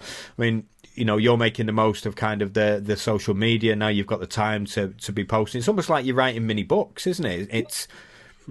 I mean, we're talking about pay sites. I mean, I did a pay site, 2010, but the person I am felt guilty taking £5 a month. I'm a terrible businessman. I'm the worst businessman in the world. So it was, you know, you could write direct to me and I'll answer your questions. You'll get X, Y, and Z. But when people wrote to me, I answered them anyway. I thought, I couldn't do it. I'm terrible for that. I'm a terrible businessman. Yeah. I understand that. When I first started playing poker, you know, I'm playing on the cash tables, and I know the guy's broke, and I know he's losing, and I keep winning. I was telling him, "Look, fold, mate." I felt guilty taking your money, you know. And a lot of high stakes poker players, I know quite a few lads that have made million pluses each, and they're all young, and just very smart economics students, normally degree students, and a lot of them have had moral issues, and they've retired now because they've made 3, 4, 5, 7 million, whatever it is. They've retired, but literally every one of them now has started charities. They start doing stuff because they're like, I just happen to be good at something, but I'm taking from other people constantly. You know, all right, they're getting some sort of enjoyment out of it, but you know, the people that can't afford to. And I feel a bit the same. You know, I'm a people first type person, so I feel probably too empathetic to be, you know, ruthless. You've got to have a degree of sociopathic tendencies, or you know, to be a Kevin Nash, to be a boss of any big company. You know, the FTSE top 100s. You know, them guys that are boss of them companies are probably not very nice people. You know, because you've got to be ruthless, I guess, in business. So. I don't know. So a little bit of knowledge. You love sharing the knowledge. Tell us. Fantastic. Yeah, I don't care. You know, that's what I do. You know, I'd rather be judged on what I've done than on what I've caught and the money I've got. You know, I want to be able to go anywhere and people say, decent bloke him. I couldn't give a monkey what people. Nobody ever asked me what my biggest carp is or how much money I've got. I don't know what Terry Earn's biggest carp is, but I know he's a decent bloke. Where there's other people who've caught probably just as many big carp who you'd walk away from, isn't there? You know, so that's name them. View. Don't step in there. Don't. I would not put you in it. Don't bite. I would not put you in that position. I just couldn't. There's not much fishing at the minute. I just dangled my little maggot in. Yeah. Big maggot, by the way, Tim. Sorry. I judge people on who they are. I mean, obviously you expect to catch fish, but who they are rather than what they've caught. Yeah, of course. So, what are when you're fishing at the minute, these short winter sessions, have you changed anything up from your normal fishing? You're normally quite an instant bite type angler anyway. I've noticed you're crumbing your mixes up and the liquids. And tell us kind of, what do we need to be doing at the minute to catch a fish? Just fishing for a bite. Well, it's research, isn't it? It's research and not dismissing anything. So even when I'm fishing coarse lakes, if I see lads getting bites over ground bait on maggots, you know, I'll follow them in because, you know, where there's coarse fish, there's carp. I don't dismiss anything. I'm totally open-minded. At this time of year, you cannot not be open-minded. Yeah, go in with your starting points, your high-vis pop-ups and things like that.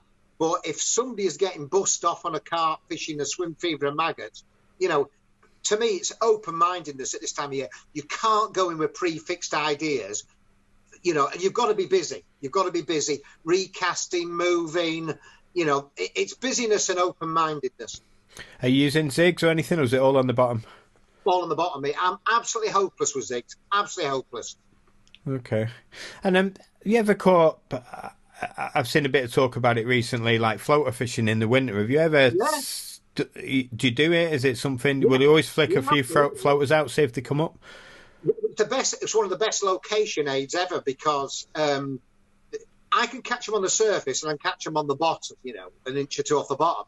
But halfway up, I'm absolutely rubbish. But I'll often fire out mixers or risers, you know, the little... It's not a... You know, it's those little tiny nashy ones, whatever, little pellets. Just floating pellet. That's the best location, because I find carp this time of year as soon as there's a bit of sun, they're straight up in the water and they will take off the top. And, you know, it's the best location. I'd rather fish floaters in the winter than fish zigs in the winter, because I think floaters, you can fire floaters all around it's a bit like putting pellets in the edge, isn't it, and going and looking to see if the pellets are being taken. You stick a spom out in the middle with floating pellets, and you'll soon see carp taken on a warm day.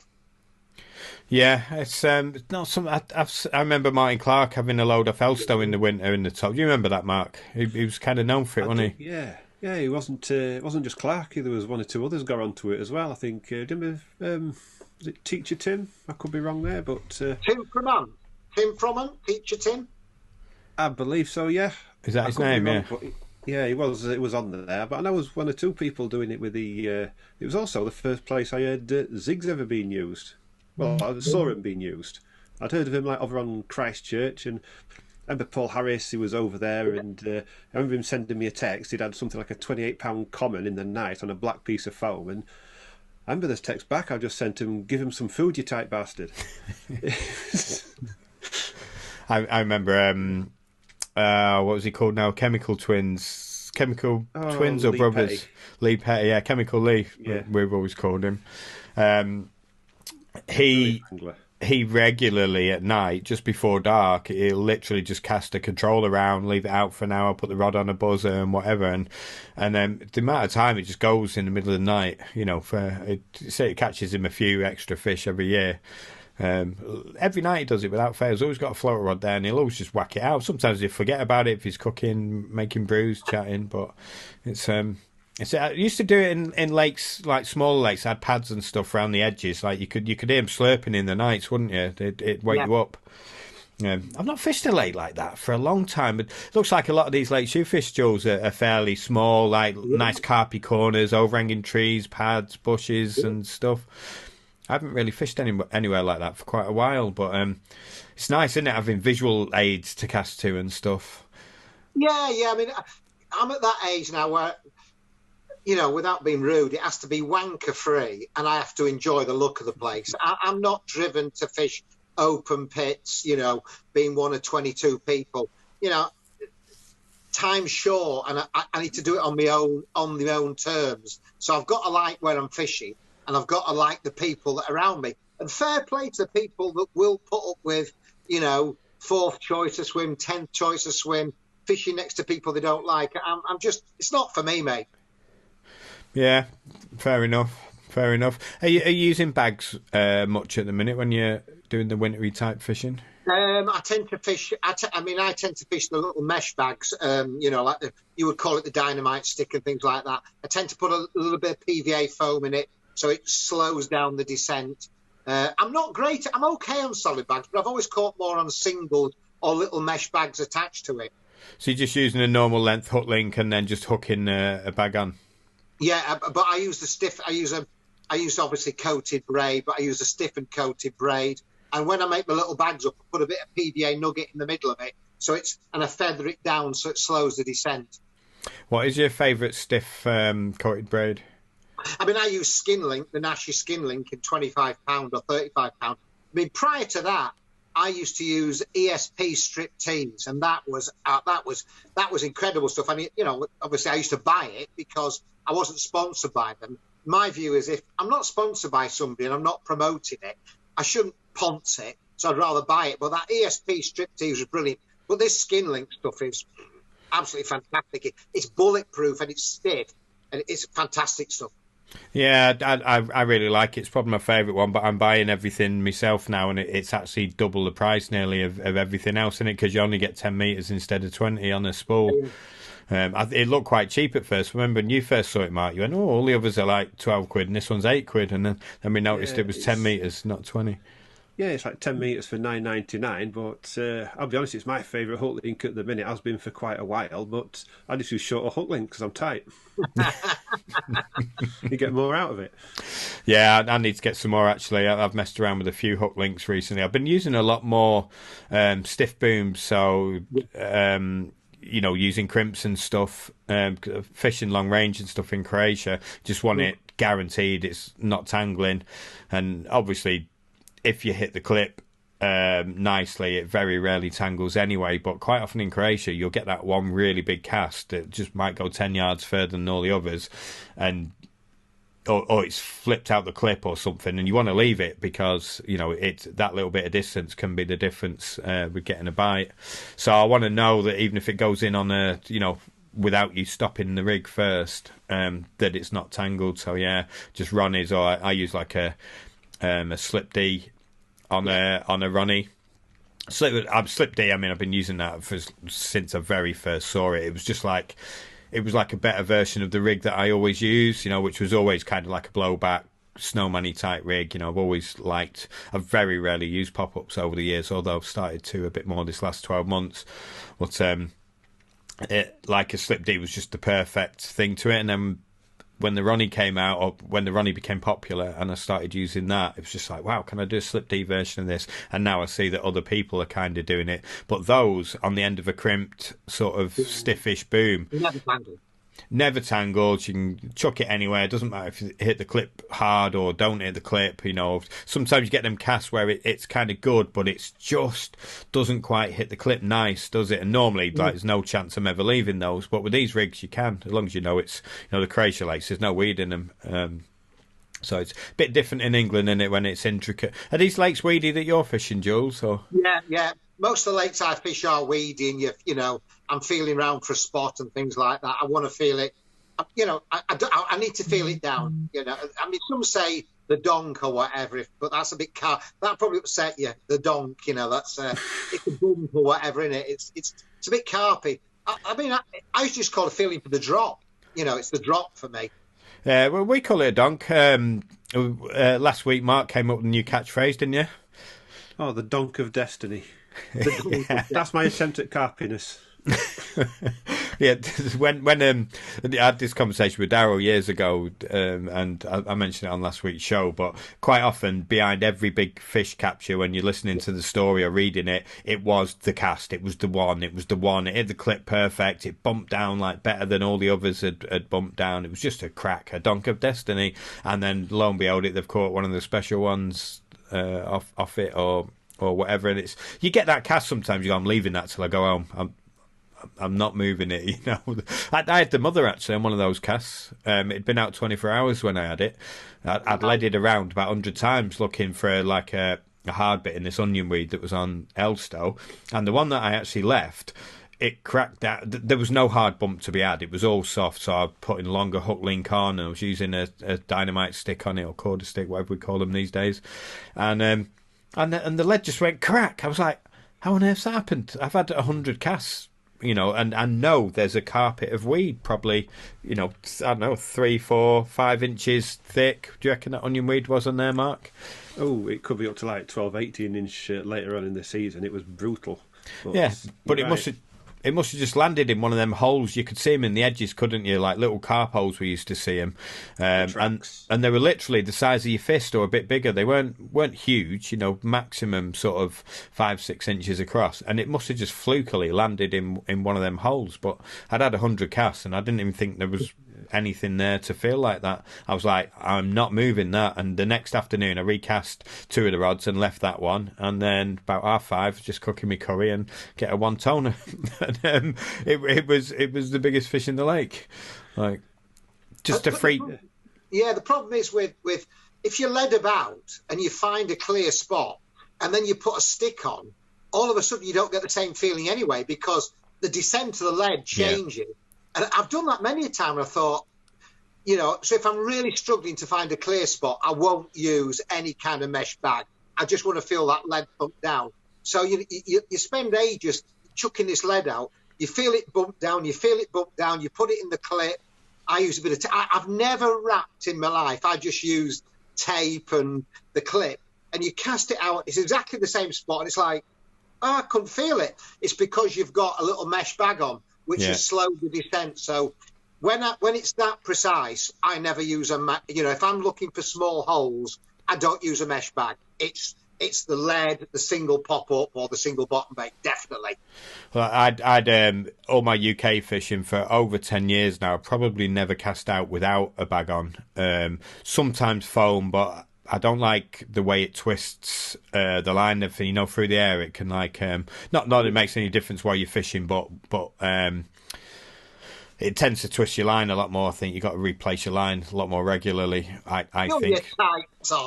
No, I mean, don't be wrong. I'm someone, when I was fishing hardcore in England, I was changing my line every 6 weeks anyway. Change 3 times in a season was nothing for me. It's just a ball ache to do it, isn't it? So, I don't play fish off the clutch anymore because of the twist it puts in your line. If you're only catching 10 fish a year, fishing, the sort of low stock or normal English lakes we do, but abroad you're catching 10 fish a day, on a good day, 20 fish on a really good day, and you'd play that many fish on the drag, and your line's knackered after one session. You'd have to change it every single session. So I only play fish off the back line now, and the drag's there as a backup, if anything, if it just catches me out or whatever. But it's funny, like the fishing I've done abroad, it exaggerates every single thing about fishing. It's exaggerated. And it all becomes more relevant. The fact we change your hook bait colours, a number of times a day. Like I probably went 5 years when I was using the Scopex squid through its peak period when it was the best bait on the market. I thought at the time, I'd take it anywhere. And other people that I know of various different abilities in fishing. It was just you had an edge on most people on the lake just from your bait alone. I forgot where I was going with that then. What we were saying, about changing colours and that's right. Yeah, I probably didn't change my hook bait in 6 or 7 years, let alone 3 times a day. Because you'd just either match the hatch or you'd have your bait that you used over the top of it. I remember Basie saying to me one time he liked mixing baits. He'd have 2, so I used to use the Amber Attract along with the Scopex squid, and it'd give you an option of your hook bait then for a couple of different ones. The Amber Attracts were white, so I'd use the Scopex squid snowman with a little Amber Attract barrel or 10 milli on the back of it. Caught me so many fish, that combination. But now it's like, wow, a pink bait works in the morning, the bite stripe at lunchtime. Because you're getting bites, you notice this, whereas you wouldn't if we fish English style.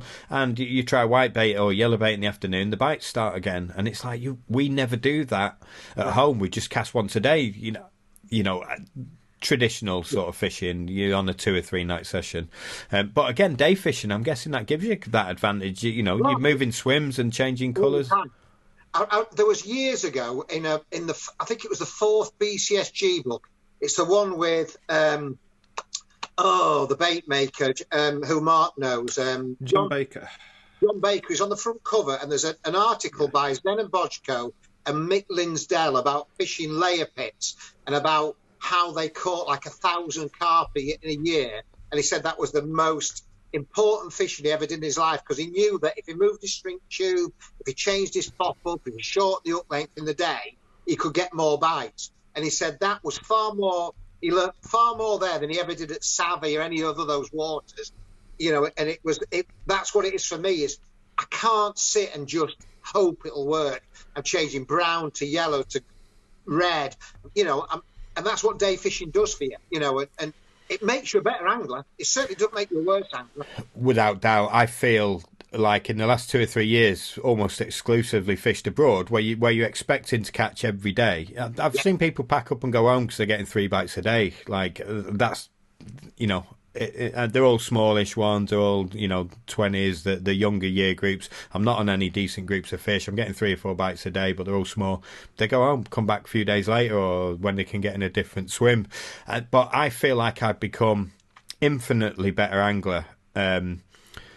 Reactive now, you know, if even if you're on a low stock lake, I'm looking forward to fishing properly in England again, you know, during the time when you expect to catch spring, autumn, whatever, knowing what I know now, because all right, every year I look back at anything I've ever done, whether it's the music stuff, whether it's fishing, whether it's anything I've been into, you always look back last year and think, oh, I was terrible last year, you know, because you're constantly progressing. You thought process is progressing, and even now, you know, I've been fishing probably not as long as you, but a long time, you know, well over 30 years, getting close to 40. In fact, next year I've been fishing 40 years.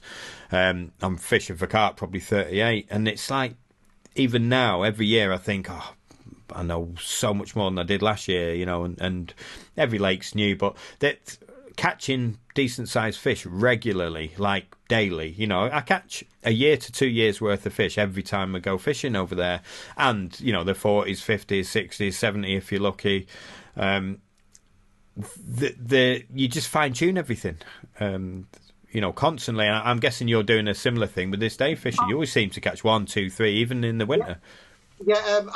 If you notice that the most successful anglers are what I call busy, the monster energy anglers. I mean, your Alan Blairs, your Dave Laves, Andy Little, Jim Shelley. None of them are bait and weight guys. You know, I watched Andy Little, you know, 35 years ago, and he was like recasting, he was moving, he was swapping stuff. He wasn't prepared to just sit and wait. And all the best anglers, I'm sure there are some who are bait and weight, but people like Laney are constantly on the go, aren't they? And that's what taught me is you can't just. There are times when I just want to sit there and chill out in the chair, but the other conscience is going, move. You know, I can't just go home and think I didn't give it my best shot. So yeah, I'm constantly changing things, hook bait, you know, positions, moving round. You know, it's as I've got older, I've got more energetic.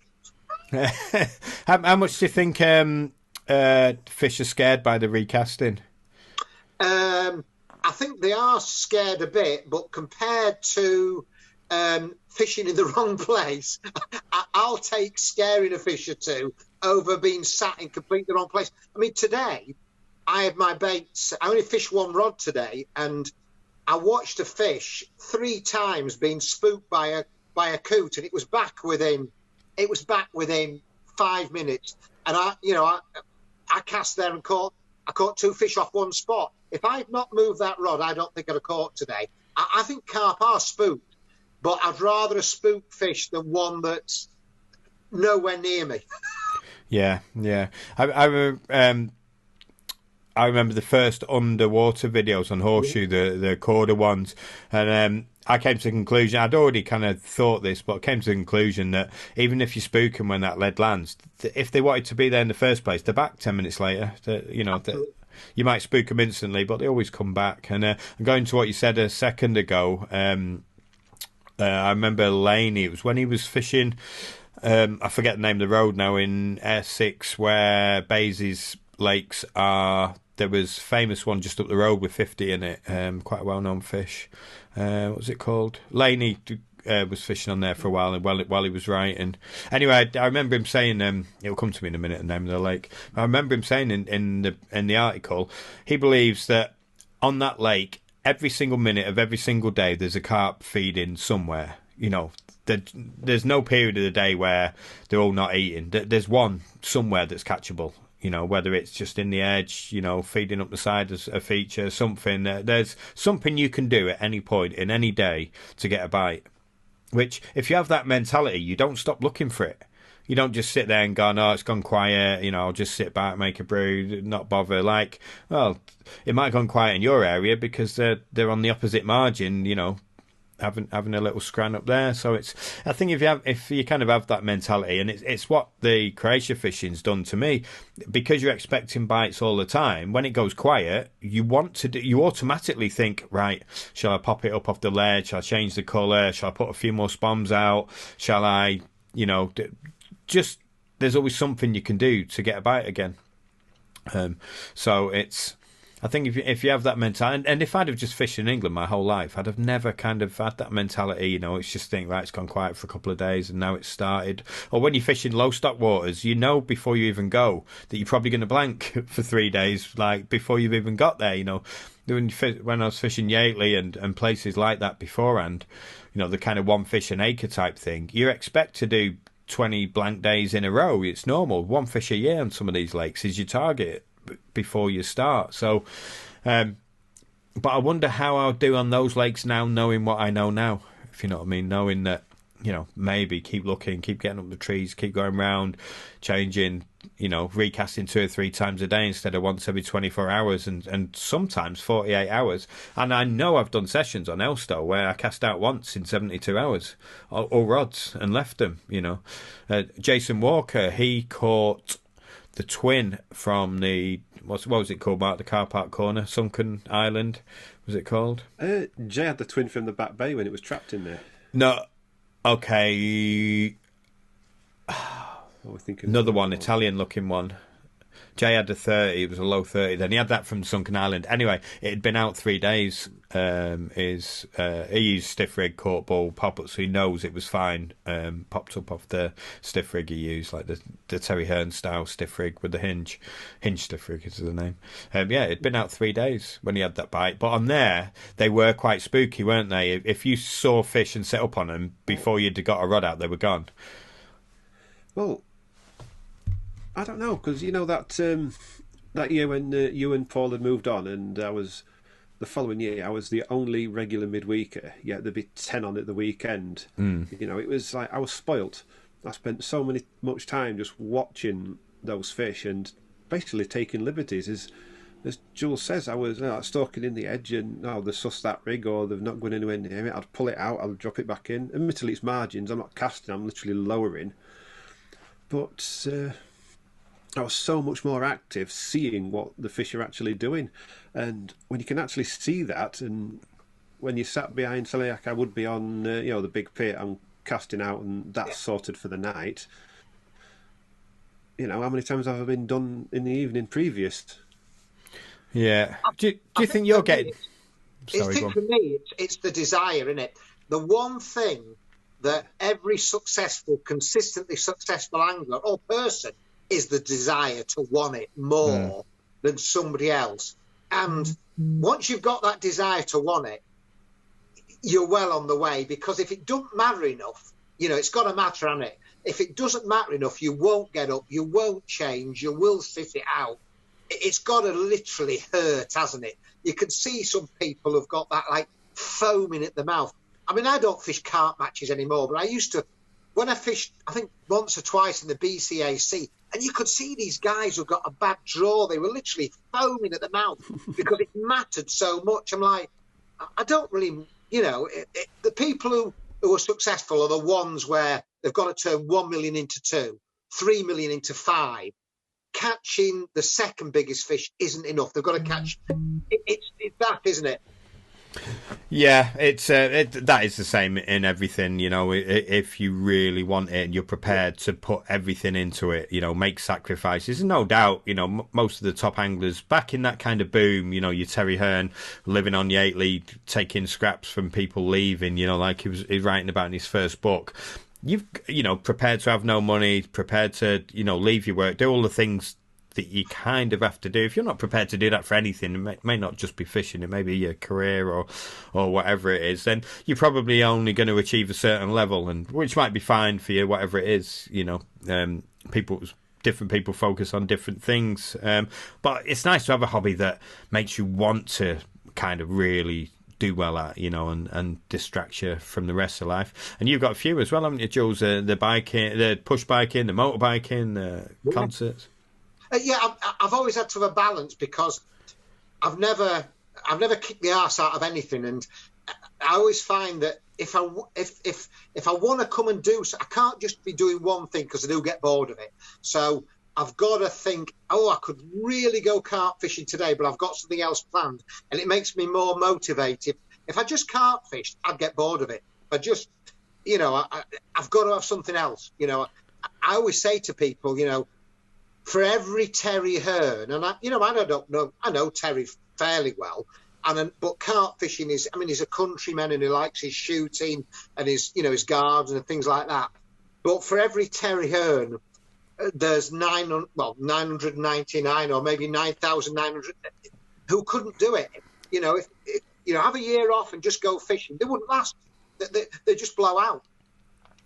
Yeah, he has kind of maintained a level of continuity. I've been super keen where I've put off paying the mortgage to get the petrol to go down to Elstow too. When that was the first big fish water that I fished, it was a complete change of everything for me and got me. I literally didn't pay the mortgage some months so that I could go fishing.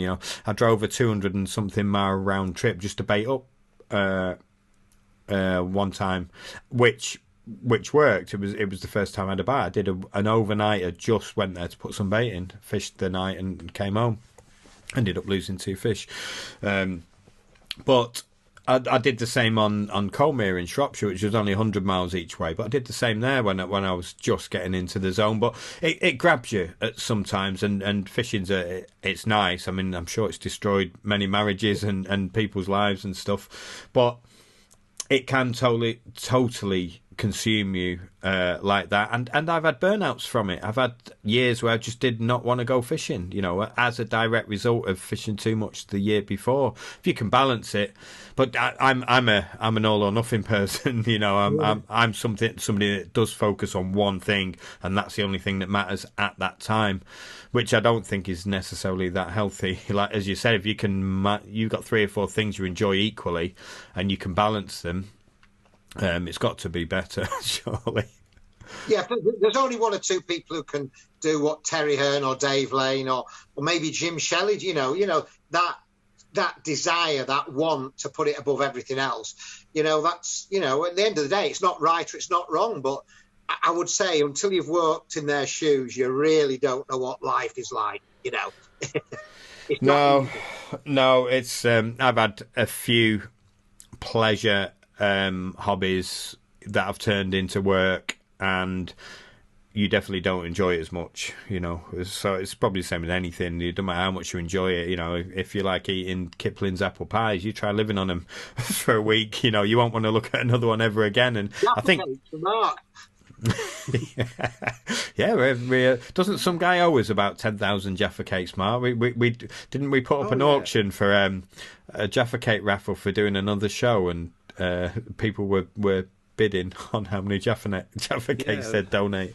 They're going to regret it because I want the expensive gluten-free ones now. Oh yeah, of course, Mr. Healthy. Yeah, Mr. Almost Healthy. You look after yourself, Jules. I know you do the cycling. Obviously, it's probably a bit icy and stuff at the minute, is it, for the cycling? Yeah, today I went fishing. I came home. I was home for probably about 5 o'clock. I did an hour in the gym at home. Had a bath and then did this. So yeah, I try. We don't know how long we've got, mate. I just try and be as healthy as I can. The more healthy you feel, the more motivated you are. To me, I've been and gone fishing and had a load of cheese and biscuits and then not wanting to recast at 2 a.m. or, I find that being a bit hungry or being a bit leaner, I always feel better. But, it's horses for courses, isn't it? Yeah, it definitely makes your brain sharper, I think. Going back to the poker, a lot of those top poker players, high-end, they're fitness freaks. They have nutritionists, dietists, they have mental coaches and stuff as well, and there's no doubt that being healthy gives you a clearer mind, which in turn makes you motivated. I rely on natural motivation enhancers, the dopamine and stuff. If something feels good, it makes me want to do it, which is why we didn't do a Carp Cast for nearly 2 years. We got tired after 100 episodes talking about the same things all the time, and that motivation went, but it's back. It's been That's kind, but maybe eating a bit cleaner. Have you noticed, Mark? You're somebody that literally lived on processed food, tins and crap, who's gone the other way to, ice swimming and have you noticed like mental clarity, motivation, all that stuff?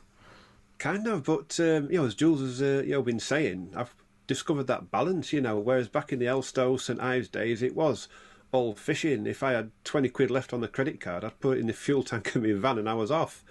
Whereas nowadays, I've still got my fishing. I still love my fishing, but it's all in a balance. I've got my swimming. There's other things. My wife's into the geocaching. We're doing that quite a bit, and there's obviously full-time work as well, which comes before everything. But I've got a question for you, Jules. Have you ever been that obsessed, back in the early days when you were like, Motorway and Tyler? Have you ever had that like single-mindedness where it was just fishing?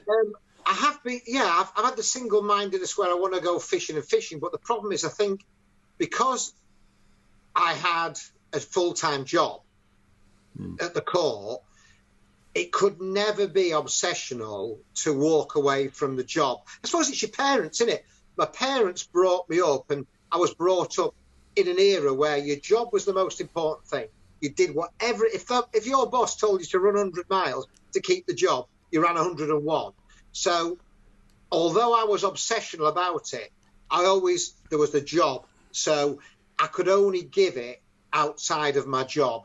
And then I've always liked girls and motorbikes and music and things like that. So I think I've always realised there is more things to life. I have been obsessed with catching fish, but I've always enjoyed other sides of carp fishing. So I've enjoyed writing, I've enjoyed conferences, I've enjoyed the history of it. I've never been catch, because I enjoyed listening to Tim, and about writing. I enjoyed watching other people fishing just as much as I did about catching myself. So it was never, ever obsessional that it probably was for you and Jamie at one time. Yeah, it's. I'll be honest. I know from my own personal experience, it is ultimately for a lot of people. It was for me. It's a destructive way of living. I was lucky enough to catch the twin, and if I didn't catch it when I did, I would probably be bankrupt and single. I didn't fish for about 2 months afterwards, putting my life back on track. Wow. So it's I learned that lesson. I'm glad I did, to be honest. Do you think there's some sort of correlation between number of wives and how serious you fish? From the name anglers, I know obviously Hutchie was the an obvious example. Nashy's had a few wives over the years, hasn't he? All people that have been obsessive about fishing and trying to make money out of fishing as well. Balance is, it's just balance, isn't it? There are some people who are totally driven for the fishing, and fair play to them. But, there are very few that have got the legs for it. It's all right being 22 and saying, what on earth are Jules and Jamie and what are talking about here? When you're 36, you might have a different view about it. So the trick is, I know an oven's hot. I don't have to put my hand into it to know it's hot. So the trick is to realise before it does burn you out that it will burn you out, because there are very few Terrys a day. Very few. No, like say, handful, and people actually get paid just to go fishing. Literally, yeah. Who? Terry and Dave, maybe Dave Lane and Terry, maybe. Well, he's having to flip between. I mean, he's just joined another. He's always flitting between. Who is paid to go fishing and does nothing else? Terry. No, nobody else at all. Terry does shows, Terry does books, Terry does films, because they're a part of it that I think if he could get rid of, he would get rid of. But I think the only person who is paid to go fishing, who wouldn't care whether he was paid or not, is Terry. I can't think of anybody else. It's not really a good career choice, then, is it? Because most people who want to get into, and I know you've answered a lot of questions, letters and stuff over the years, including one very famous one, Ali Hamidi, used to write to you about, how do I get on in the industry? And them lads kind of are at the top now, and they have kind of got a balance between work and enjoyable career. It looks good fun, the trips that they do, the monster carps and stuff. It does look like they have a laugh doing it, but there's no doubt all of them work in the office. They're all doing a full-time job outside of it. To get a week away filming, or a few weeks, whatever, it's a bonus on top of the job. But they're all grafting in the offices, the warehouses. They've all done the packaging, the boxing. Same, a lot of people think, I'll own a fishing shop, I'm into fishing.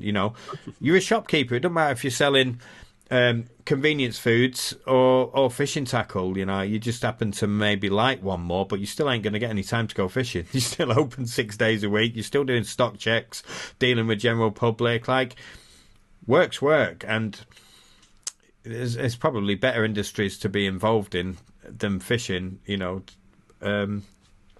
Because they're all still just jobs. There is no fishing job.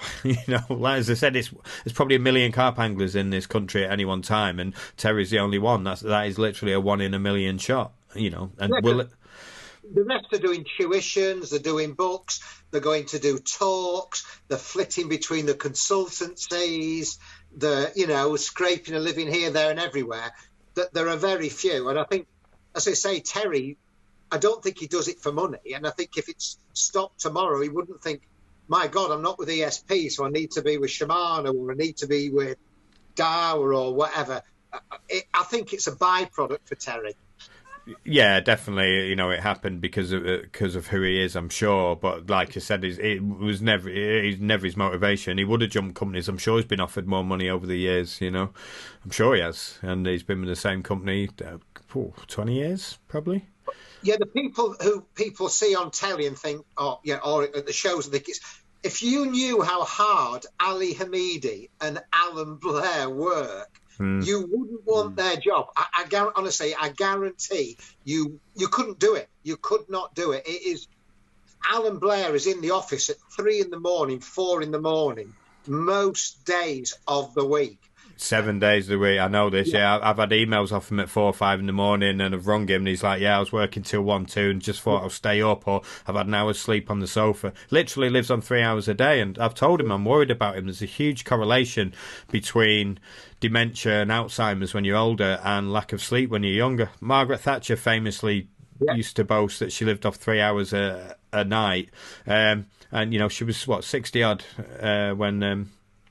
when she got dementia. And there's a book, brilliant book called Why We Sleep. I've got the audio book of it. The guy who wrote it, I can't remember his name, but he's been on Joe Rogan talking about it. And they basically know everything about why we sleep now. They've done all the studies, had people in MRI scanners, and looking at each bit of the sleep that we have, the deep sleep, the rapid eye movement. They're all important for a certain process in our body and in our brain. Your brain's a computer, and it's basically like oil in it. If you don't, it's going to seize up and stop working, and sleep seems to be the biggest contributor to dementia and Alzheimer's and Parkinson's in older age. So I've warned Alan about this a few times, because he is a workaholic. He's like, I just can't sleep, Jay. I've never known anybody like him as far as effort and work. Yeah, and I think you've got to understand that what you take from tomorrow and use today, you will lose. You cannot. I mean, obviously, I worked at court, and I could see it with people who would, literally ruin their lives by living in the moment. And there are people who I've seen in the fishing industry who have gone hell for leather, and they're not doing it at 40. Yes, boxers, bodybuilders, cyclists. Cyclists are retiring at 33, burnt out. Boxers retiring, burnt out. And it'll happen to carp anglers as well. If you kill yourself between the age of 15 and 28 fishing constantly, there aren't many carp anglers who started 15 and are still fishing at 30 that are totally intense about it. There aren't. Yeah, I mean, I've definitely been a live in the moment type of person, you know, in all things that are bad for me, you know, from the sort of partying scene, and it still goes on to a degree, you know, still can show the kids how to party. I mean, my daughter comes to the festivals with me now; she's 20 odd, and you know, I'm the one that stayed up for 4 days, not her. You know, but I have got that. I'm extremely conscious of the life that I've led.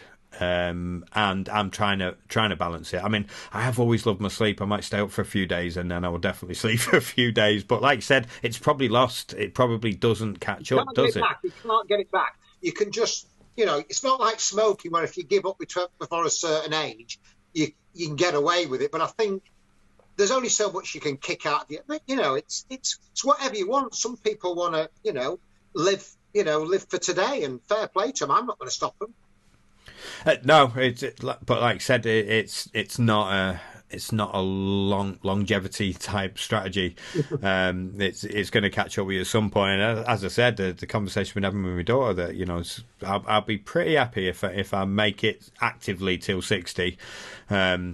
And you know, anything past that is a bonus. But I also don't want to be around when my body's failing. My knees are starting to go now at 48. You know, I did a lot of running, and I've always been fairly active. And my knees are gone. They're giving me problems. I've started to think. You know, some days I've had periods. Always after the Northern Angling shows, we're walking around. You do like 30 kilometres a day on rock hard floor. By the end of the weekend, that's when my knees first started going. When we started the show, and now it'll be like it for a couple of weeks after the show. Literally, I'm on crutches. I can't walk properly, and now it's started happening outside of it. If I walked a couple of miles today, I'd probably be laid up for 2 or 3 days now. I've been for scans and stuff, but it's all knackered at the minute with COVID. But the point is my body's starting to fail. I'm starting to notice it now. You know, and there's stuff you can do. You can have operations and whatever, you know, hips replaced. You can do all sorts of stuff now, but we've got this biological piece of tissue that's eroding daily, whether it's your brain from burning out mentally because you've been addicted to the fishing or whatever it is. Like, it's the yin and yang. Like, if you don't balance everything, you know, you can eat crap food, but as long as you have your healthy weeks, you know, it's everything that there. You get. I envy people who can do it. There are times it's like the angel and the devil. I envy people who are so driven that it hurts that somebody else catches a fish and they'll do whatever it takes. I envy them. But another bit of me goes, you shouldn't envy it because it comes at a cost. But you know, I do envy the people who are so motivated, your Lewis Hamiltons, your Michael Schumachers, you know, your Conor McGregor or whatever, that are absolutely focused. But everybody, it comes at a cost, doesn't it? And I'm just too balanced to do that. And I sometimes, I really, you know, Tim would say, let yourself go, Jules, let yourself go a bit. But I can't. I guarantee you'll be pushing your barrier at 80. I guarantee it. I can see. I know from talking to you, you've lived exactly what we're talking about: clean, healthy. I'm sure we've said the word balance way too much in this podcast. People are fishing, you know. The thing is, we're in lockdown. We're having conversations. We've spoke a lot about fishing stuff, and while we like to drop the knowledge. There's not a lot going on at the minute, is there, you know? No, and I always think that sometimes, and the reason I like the Carp Cast is because it is a flit of subjects. And most podcasts you do, it's the same stuff. And no, you know, I'm not knocking them, but you will get asked about the multi-rig and when did you start fishing? Whereas the Carp Cast, you know, it's a bit of reverence, isn't it? You know, we talk about, you know, burnout, and you know, nobody talks about burnout in podcasts. Nobody talks about diets, and they're the most interesting things as you get older. Without a doubt, maybe it's just relevant to us, you know. But like I said, it's we can do the how to. I know people who listen to this love getting little tidbits, information, knowledge bombs, you know, they love that. But there's a lot out there, and sometimes it's just about entertainment, you know, getting to know the insides and outs of a person. I mean, I like the fact that there is Terry Hearns, that there is Michael Schumacher's, there is, because they're things to aspire to, you know.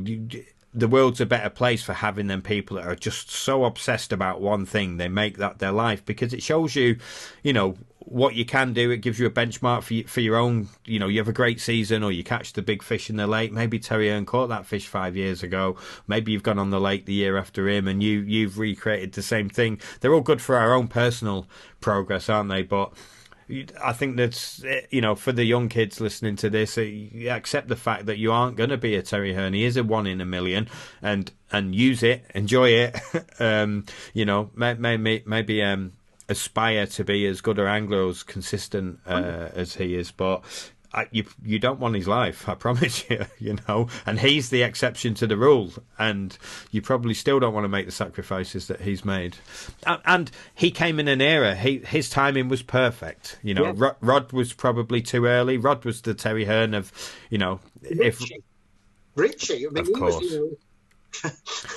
Yeah, and Richie McDonald, he's probably a good example of what we're talking about now. Somebody that was obsessive and had pitfalls, because he was obviously had an addictive personality, which kind of bled into his life generally, isn't it?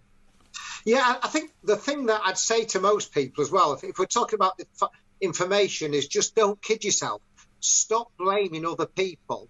You know, I'll get people say to me, how'd you tie that multi-rig? And I'll say, are you a member of my Facebook group? Yeah. I says, well, have you not looked back? Oh, I didn't realise you covered it. And I think, you know, I think the problem is nowadays people they kid themselves. They always blame somebody else. Well, you know, it's you've got to be a realist. As soon as you stop blaming other people and actually say, the reason I'm not catching these carp is because I didn't move. As soon as you stop blaming other people and actually the answer's within, then you'll be a better angler. That's the one thing I would say to people. Stop blaming other people, the conditions, the carp, and be honest with yourself. That's the real font of information. Yeah, it's we've developed a kind of a different personality with this information being so available and everybody knowing what everyone else is doing. I mean, we've seen it with all. Do we go down this road or not? No.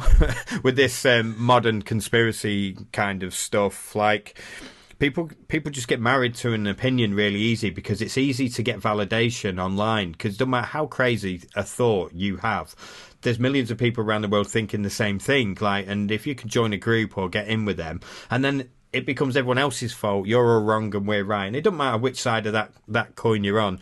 And that, excuse me, that. Not time to cough, Jamie. Yeah, sorry, it's not going down the digital waves.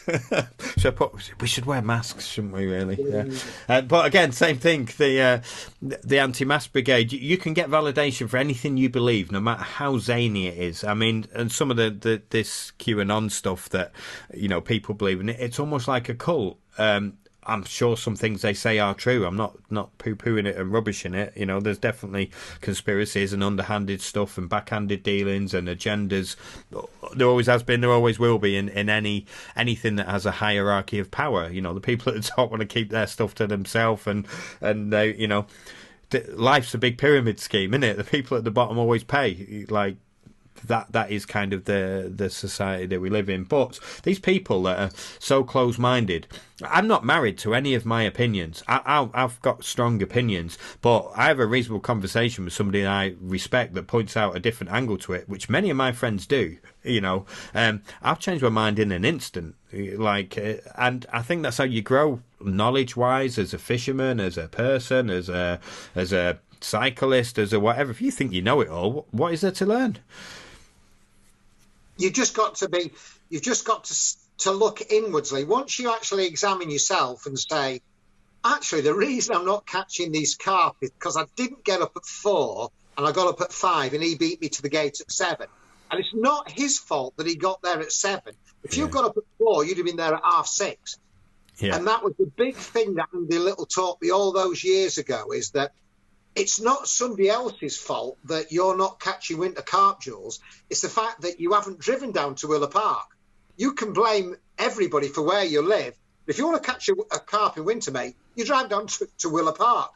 And if you haven't got a car and you're having to come by the train, whose fault's that? Nobody stopped you passing your driving test. Yeah. And as soon as I accepted ownership of my failings, I became a lot better angler. And as soon as you accept that it isn't Danny Fairbrass's fault that size 10 opened up in the week, but you picked the wrong hook, you're going to... but it's much... failure. But it's much easier to go, that Julian's always at the gate at 4 o'clock. There's no point in me bothering. He always gets the top swim. He gets his bait for free. He gets this. He gets... Like, hang on a minute. Well, that didn't happen because he was making the effort. He was getting in the swims. He was catching the fish. He was, managing it himself in an appropriate way, sending the, replying to the letters, sending the stuff into the magazines. Like, literally... It encompassed everything that got you to that position, and the fact is he'll always beat you to the gate if he thinks there's a swim that he needs to be in. Every good angler has got that streak in them. They'll do what is necessary. Sometimes that means breaking rules or pushing the wire as close as you can, but if you haven't got that ruthless thing inside you, you haven't got it, and you probably aren't going to... How do I put this? But it's going to affect all instances of your life. You're probably not going to run the top company or, reach the top in anything that you do. And if you don't have that mentality, which is fine, because maybe you're quite happy with the way things are, maybe you enjoy the balance, and maybe you don't need to catch the biggest fish in the lake to feel like your dick's big. Going back to the start of the show. But some people need that validation, and some people are quite happy doing what they're doing. Fishing itself is many things to many people, isn't it? It's what you want to have. Some people want to be the best. Some people are very competitive with it. Some people are quite happy just being there for the environment. But you must know people on lakes that it's the nice guy that everybody likes. He brings the brews. He's part of the furniture on that given lane. He never catches anything. Like, he's literally the duffer. At the end of the day, life's about being happy, isn't it? And the trick to being happy in life is to know what makes you tick. And once you realise what makes you happy, life's easy. If you're constantly striving for something, and if I just caught a bigger one, I'd be happy. If I caught a bigger one, I'd be happy. If I caught more, if I won more, there's a difference. You never will. No, it's never ending. That's right. You've got to. Yes, be motivated to try harder. But if you don't know what makes you tick, you are going to live a very disappointed life. A very disappointed life. It's funny with social media, because you get a window into other people's lives.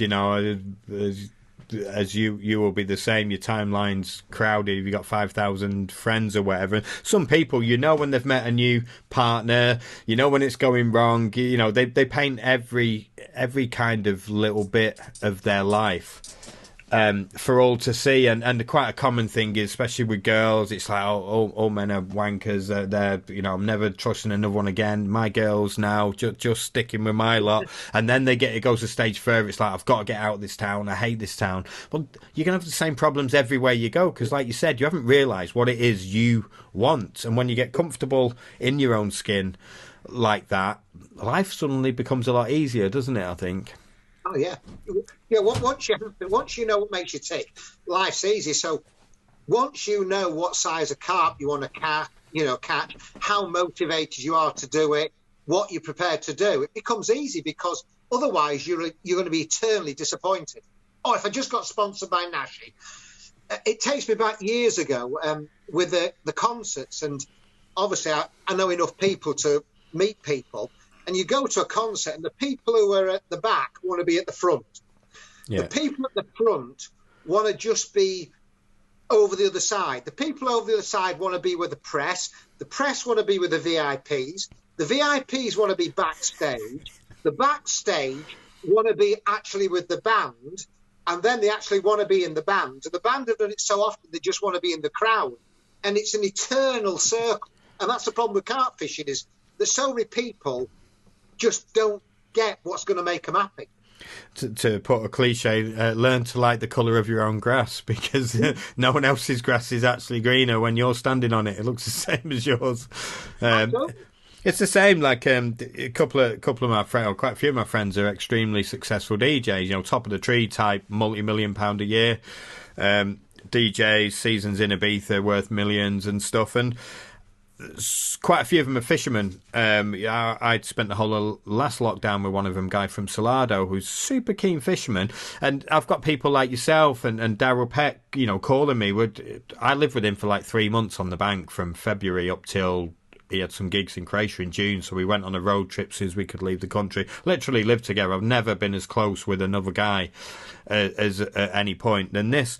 And he's got like the famous DJs, Calvin Harris and David Guetta, ringing him up like on normal FaceTimes. I'm looking at, fucking hell, it's MK or it's whoever it is, and it's normal to him. That's his everyday life. And then I've got Daryl Peck ringing me up because he wanted to fish Bled to do some filming. Would have been the winter just gone. He wanted to come in November, and you know, and we're laughing and joking, taking the piss out of each other, and just having a laugh. And he's like, "Was that Daryl Peck?"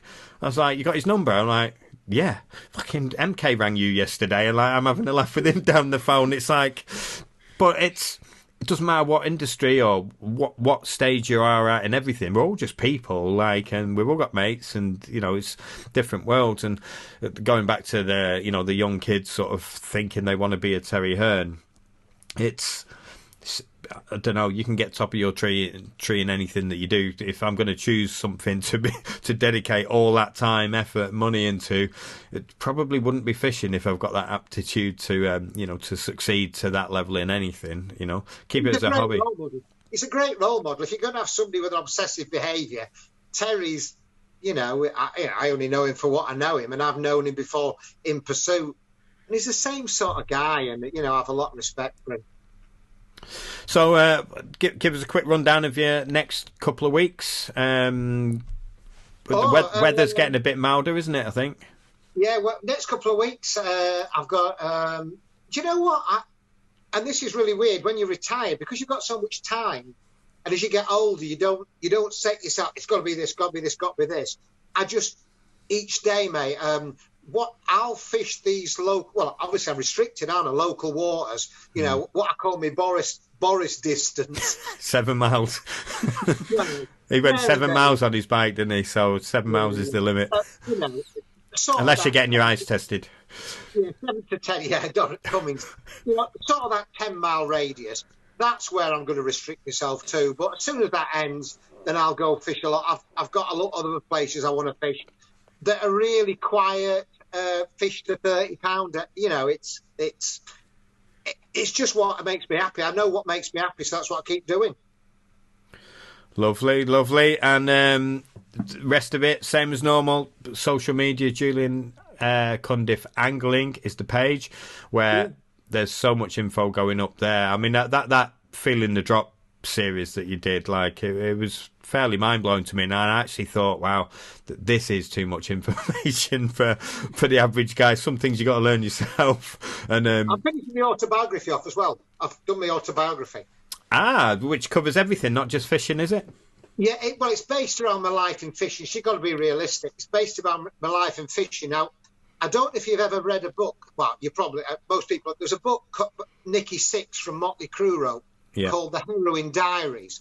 And he wrote about 18 months in his life where he was addicted to heroin and how he perceived himself and how other people perceived himself. And I've written my book, and I've got, and there's 25 people. No, there's 25 people have written about me in the era they knew me, when I might have perceived myself a certain way and they perceive myself a different way. So it gives a different... So although they're not guest chapters, they're guest half chapters. So it's a completely different book to what anybody else may have done. It's sort of my perception of myself and what somebody who was running a water perceived about me and what he watched and what somebody who knew me. So it's a bit different to other people's autobiographies.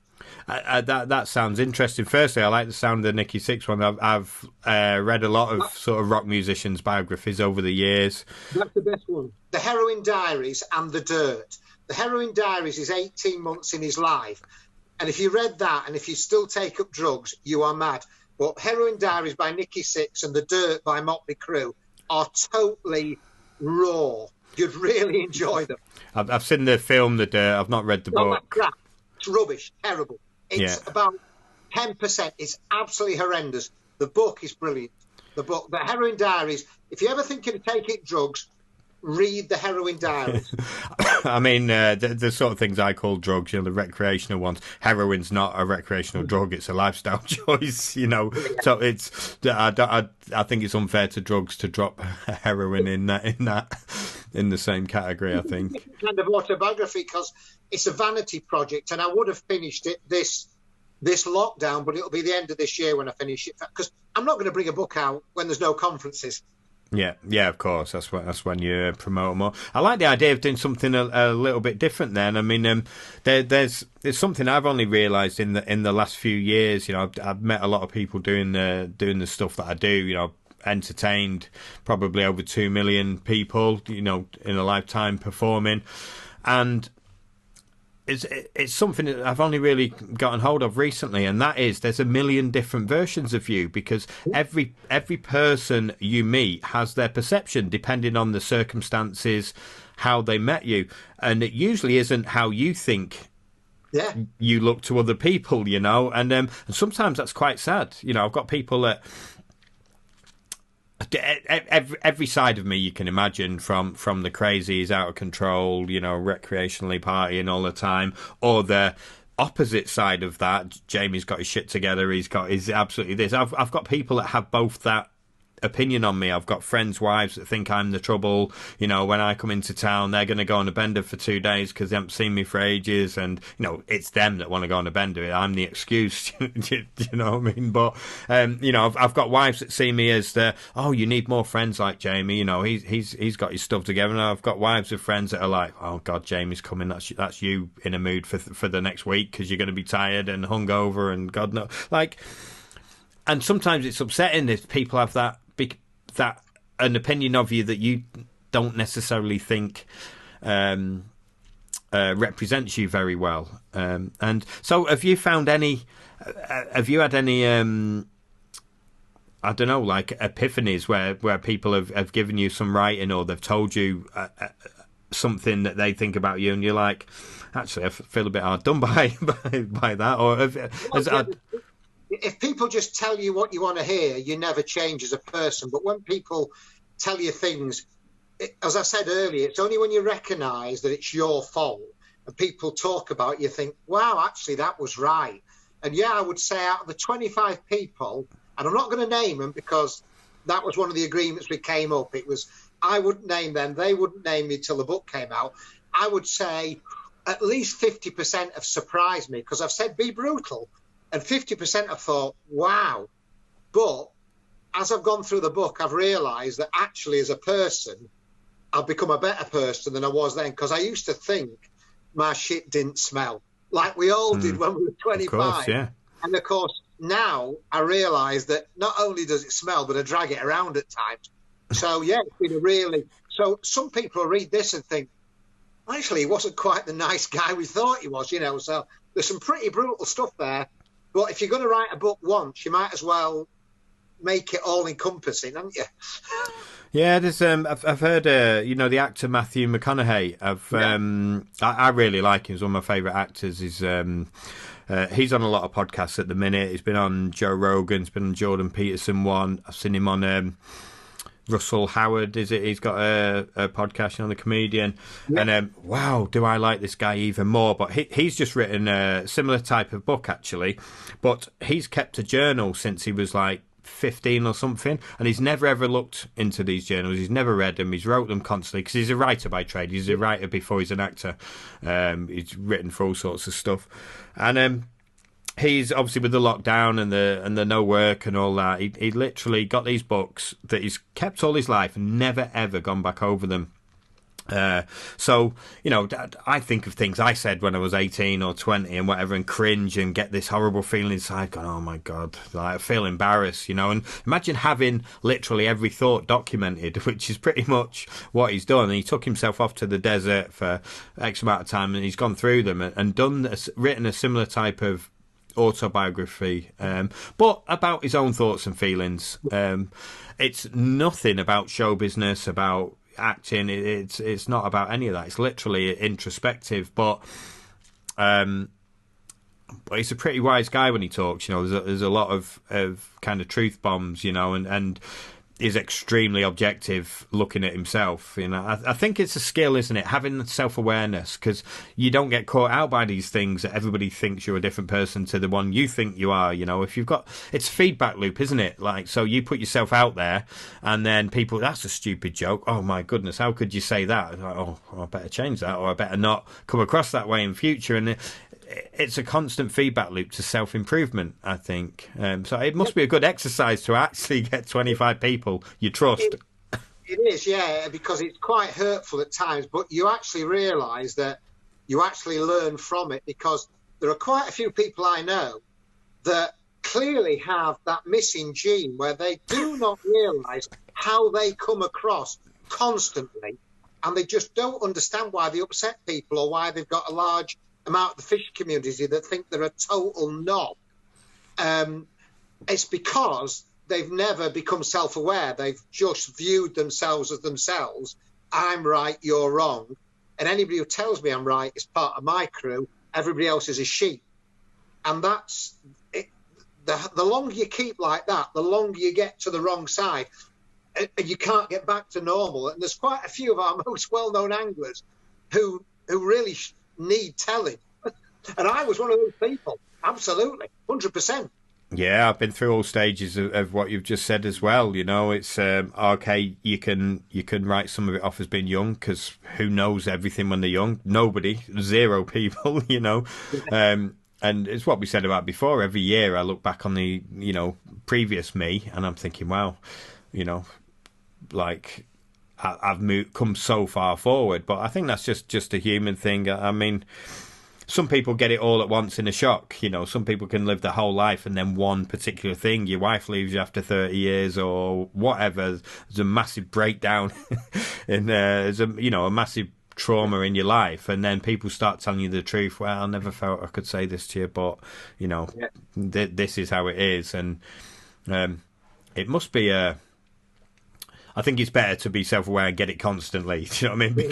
Because you're always adjusting. But no one's perfect, and if you haven't done bad things and you don't know what we're all capable. You know, there were human beings, normal people that were the Nazi guards in the camps, in the concentration camps. So if we were German in that era, what you're going to do? Be killed yourself or adapt to that ideology. And do it. And that Jordan Peterson, I really like, psychologist. He's studied the Russians from the extreme communist era, where they put people in the gulags and stuff and literally torture them to death.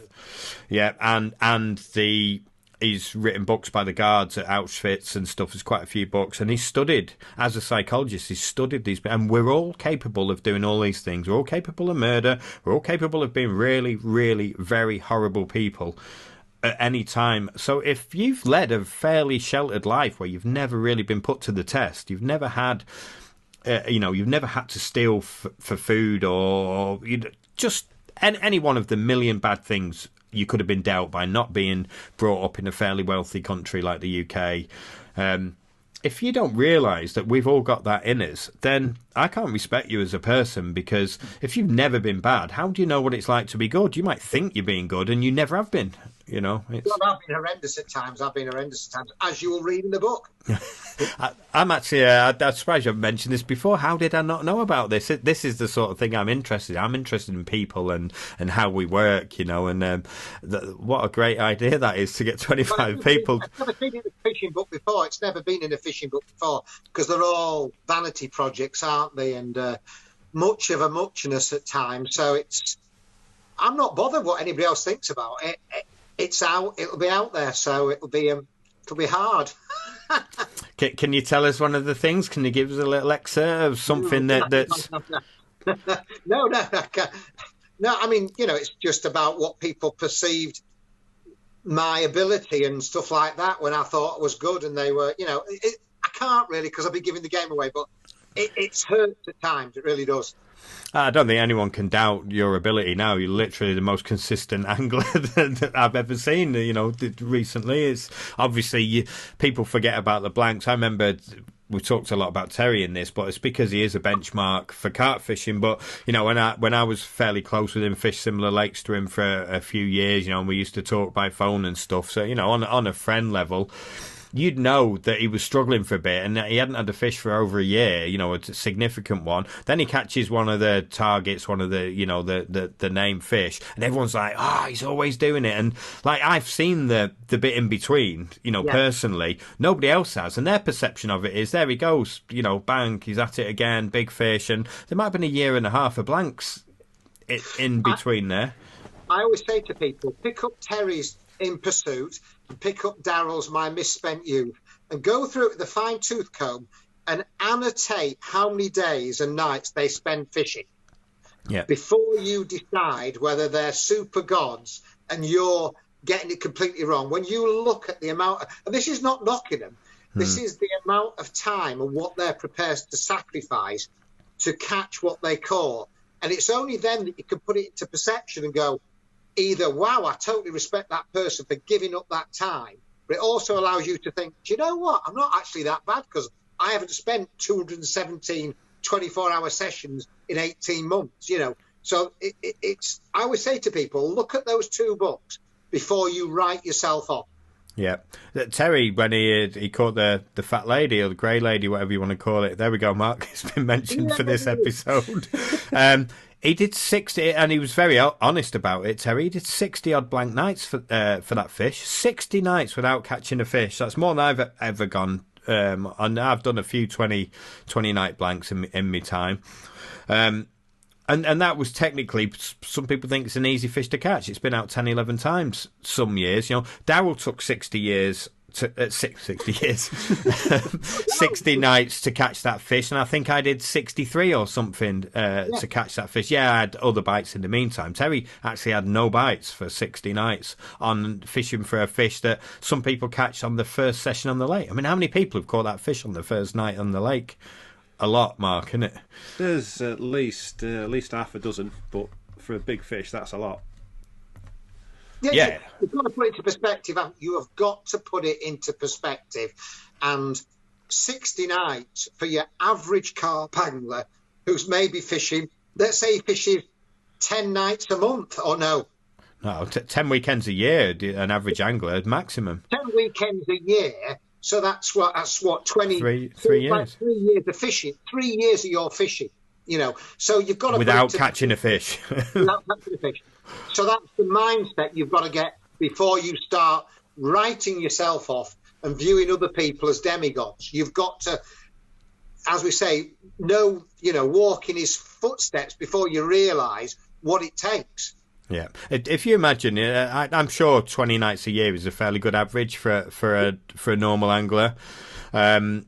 If you think, would you even make that third year? If you did 2 years of 20 nights a year, which is your 10 weekends a year, you'd look forward to it, you spent the money, you paid it all, driven to the lake, sat there, the rest of the lake are looking at you, he's not caught anything. After your second year, are you even fishing the third year? You know? Because there's no guarantee. Nobody says, it's like everything in life, nobody says on your 60th night you're going to catch it. So, okay, I've got to do 60 nights.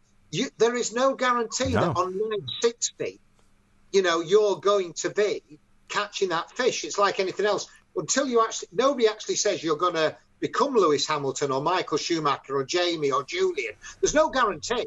And if somebody said, look, you're going to have to struggle for 6 years, but you are going to become world champion, we could all do it. But there is no guarantee. It's not a saving plan. It's not, if you put a pound in, eventually you'll get £200. There's no guarantee with fishing, and that's the great leveller.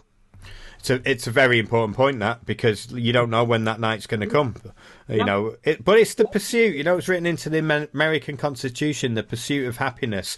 It's actually a very wise thing. It's not always the end result. It's not the catching that fish at the end of it. You've got to make sure you're enjoying that journey. And if you're beating yourself up every week, this is not going right for me, the line snapped, this has happened, it's weedy, I can't find my spot. If you're not enjoying that process, you're probably not going to feel great at the end of it. That if you ever do catch the target or the achievement or whatever it is you want to do, tick off the A team, what if you're not enjoying that bit and it's affecting your emotional being, you know, the pursuit of it in the meantime, then you need to have a look at yourself, don't you, and think, is there something else I can be using this time for, or is there something else that's going to make me happier? Because it does, negativity breeds negativity, I think. And so I don't mind getting up at 4 o'clock and not catching, because I actually enjoy going fishing.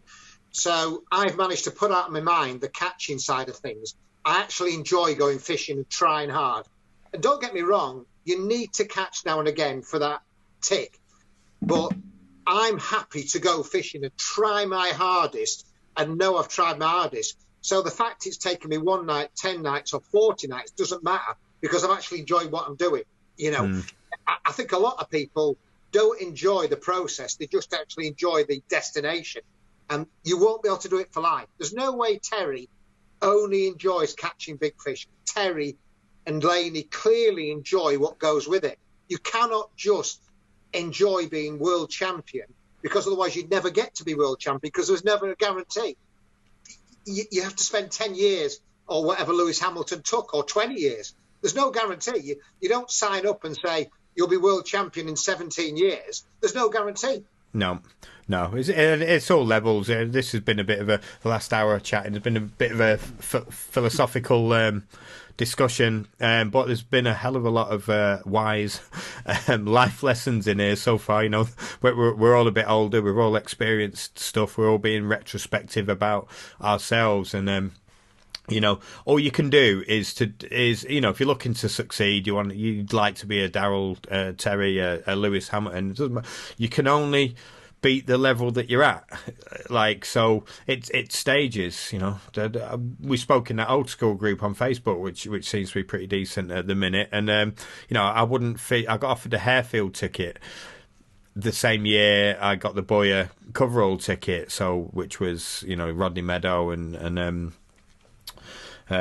Farlow's, a few of the lakes around there, and I was like, the Harefield ticket was something to aspire to. And then I got offered that very first year, and I was like, I've not caught a 30-pounder yet. I don't want to fish a lake that's got 240s in it until I've caught a 30-pounder. And okay, now I look back and I now know some of the people that were on Harefield at that time, and I'm thinking, wow, if you know, how things might have been different. I mean, it turned out all right anyway, but, you know, most of these people are friends now anyway, but, you know, it's that Rob Malin era, and Briggsy was on there, and it's just like, wow.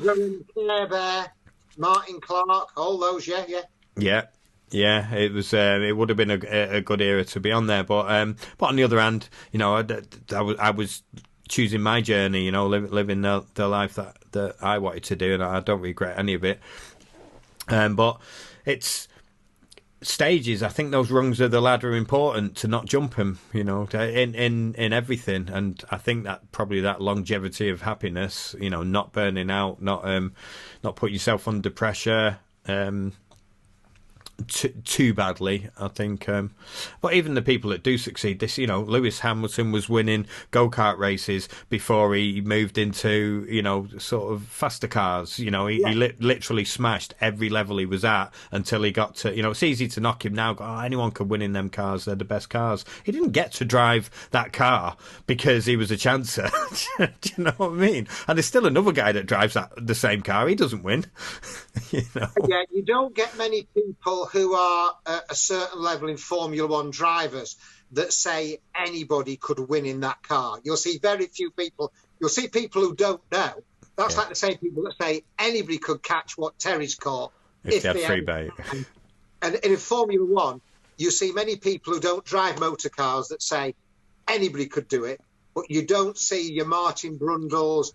They all say the ones that achieve at a certain level are, as the MotoGP, aliens. For every Valentino Rossi, Marquez, there's also Seti Gibinaus that just don't quite get it, you know. No. So, but the top guys have always been the top guys. They don't just decide. They don't just become the best football player in the world because he got signed to Man United. No, he stood out at school. He stood out at the next level. He stood out at the level after that. He was practicing more than everyone else. He was staying behind. You know, I read Beckham's biography years ago while he was still at United. That guy just worked harder than everyone else. He wasn't the most naturally talented. He just... He found a niche and he worked harder than everybody else. And that story's so common. You know, yes, you need a bit of luck to become super top level in anything. You know, connections definitely help. But again, while we're going through the philosophical cliches, it's success is where preparation meets opportunity. So, you know, they say in a lot of things I'm involved in, the different hobbies that I go, but it's like, the more I practice, the luckier I get. Isn't that a coincidence? Was that a golfer who said that? A golfer said that, didn't he? Was it Jack Nicklaus or somebody said, the more I practice, the luckier I get? Yeah, it's the same thing. So, you know, prepare, learn everything you can about whatever your chosen thing is, and then when an opportunity comes, you've got the strength and depth to be able to deliver, and that's what makes you better than everyone else. It's not like, he knew Pete Tong at Radio 1, so that's why he got that job. Well, no, I actually had the ability first, you know, and I'd studied it all my life, and I knew what I was doing. I was entertaining crowds at home, and this is an actual example, by the way. Is a lad called Danny Howard who does the dance show on Radio 1. He's a friend of ours from Blackpool, used to come in my bar all the time, but he was brilliant. He was always good, and he won a competition on Radio 1, and now he's a job. And Sarah, who does our jingles, is now a Radio 1 DJ. She does the Annie Mac show now. Again, she was a singer. I met her in Ibiza 15 years ago. She was there selling tickets on the street just to try and live that life. She's brilliant, super talented, and has worked her way up through the ranks. All right, she's only on Radio 1 because she met so-and-so. No, doesn't matter. There is no way you will make that argument stick. You know, she's grafted from the bottom to the top. But that's just what I said, Jamie, isn't it? Don't make excuses for yourself. She's only successful. He's only... As I said to Andy Little, God, I wish I could catch winter carp like you. So I was blaming Andy Little for living down. Yeah, and he was like, well, just drive down here. But I haven't got a car. Whose fault's that? It's not Andy Little's fault. It's not the Willow Park Carp's fault.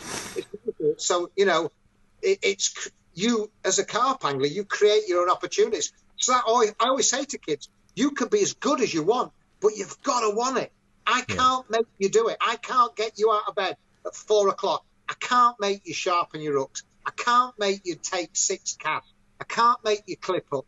I can't, you know, you either got it or you haven't got it. And you've only got to look at the comments section on YouTube to know that the plan B for these people that don't do that, it's easier to knock somebody else's success to make yourself feel better rather than actually do the graft yourself. Hooks. Why aren't hooks sharp enough as they come? I saw that one. I saw that one on your page yesterday, and it's when they were asking those questions. It's just like they're setting you up. It's a no-win answer, isn't it? Well, why are you saying Nash hooks aren't good enough? No, I'm just saying I can make them better. Well, why don't they make them better? Well, it's physics. Like, you can make them 10 times sharper, and you'll get a bream, sniff at it, and the hook's knackered. Like, the point's gone over. Like, there's got to be a balance, and everything's physics. What's the best line in the world? Well, it depends what you want to do with it. You can get a line that casts further than anything else, but it'll probably crack off because all the stretch will come out of it, or it'll be, I want the thinnest line, or I want the strongest line, but it casts like dog shit. Well, there is no answer. It's a balance of... Balance, there's that word again. But if ever a word's been overused in one podcast, but it's been relevant every time. Like, you've got to make a choice of what you want and then decide, right, what are the best ingredients to get to that point. I've enjoyed a little philosophical chat. You know what? We've been very close to 2 hours. It's been... I haven't even had my tea. I told my missus, we'll be done in an hour. Well, apologies to Roz. No. Is it? Very lucky to have somebody there cooking you the tea. I think. I don't normally let them. My missus is a good cook, actually. I don't normally I normally cook better, I think. Most of the top chefs are men. It's been different. It's been how I would have a conversation with somebody who didn't want a tutorial on a multi-rig. And I would rather watch a podcast where I learned a bit more than I can pick up. You know, you can pick my stuff up on the page every day, but there's no way I could write all this down in a pod, you know, on a page. You'll learn more from this than you will from just copying. Or It's do you read them online?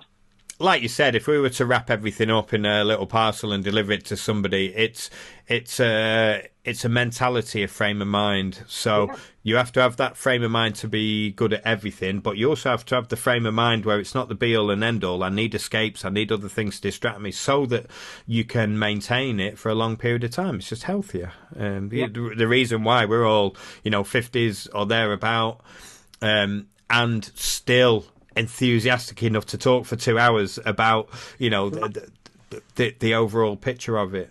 So I hope it hasn't bored people. As you said, you can go to the Julian Cundiff angling page and literally see all the things we've talked about in great detail. And as I said, if you don't go through all those parts, how many parts was there in the Feeling the Drop little series you did? 5. 5 parts. If take it and from that wasn't even hitting the spot. So I talked about feeling the drop, and then I talked about hitting the spot time and time again. So I mean, I'm up to, I think, 63 now of my topics. So it's 63, things they've got to go at. So that. It's as good as I could give anybody. It's exactly what I'd teach them if I took them fishing. Yeah, well, it's as I said, the spot fishing and the feeling the drop is so important in fishing. If you take nothing else away from this conversation, that's a bit boring. They talked about life too much and less fishing. If that's all you take from it, get yourself on the Julian Cundiff angling page, and it's gold. That information that you put on there. As I said, I was reading it thinking, bloody hell, like you've just given everyone all my secrets of success, But that presentation, obviously, you got to be on fish, but that presentation in the it is so important, I think. And have you done the spots within the spots? Yeah, spots within the spots. Yeah. I've covered most of it. It's I don't have any secrets. I'm too old to worry about what other people have caught. I'll try as hard as I can, and if other people catch off my back, I'm not bothered. I'm really not. Nothing gives me more happiness than other people catching.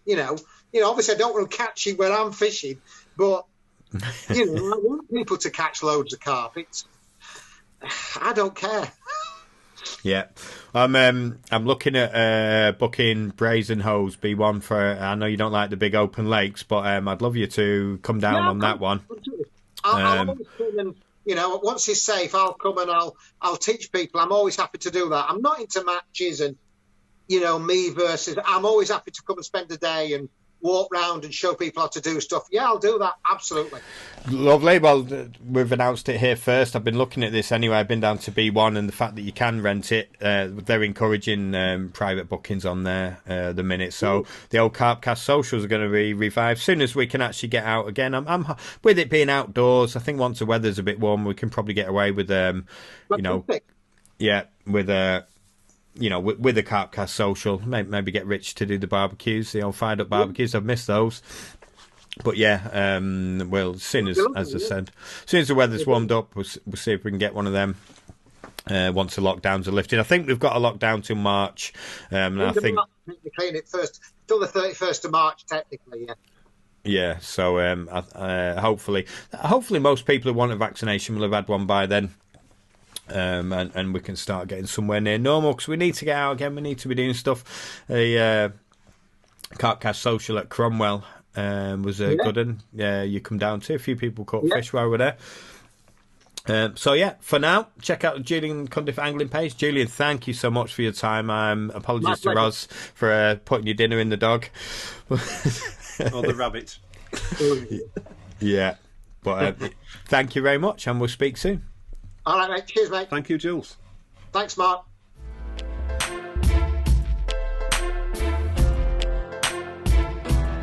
Check out the website at www.thecarpcast.com.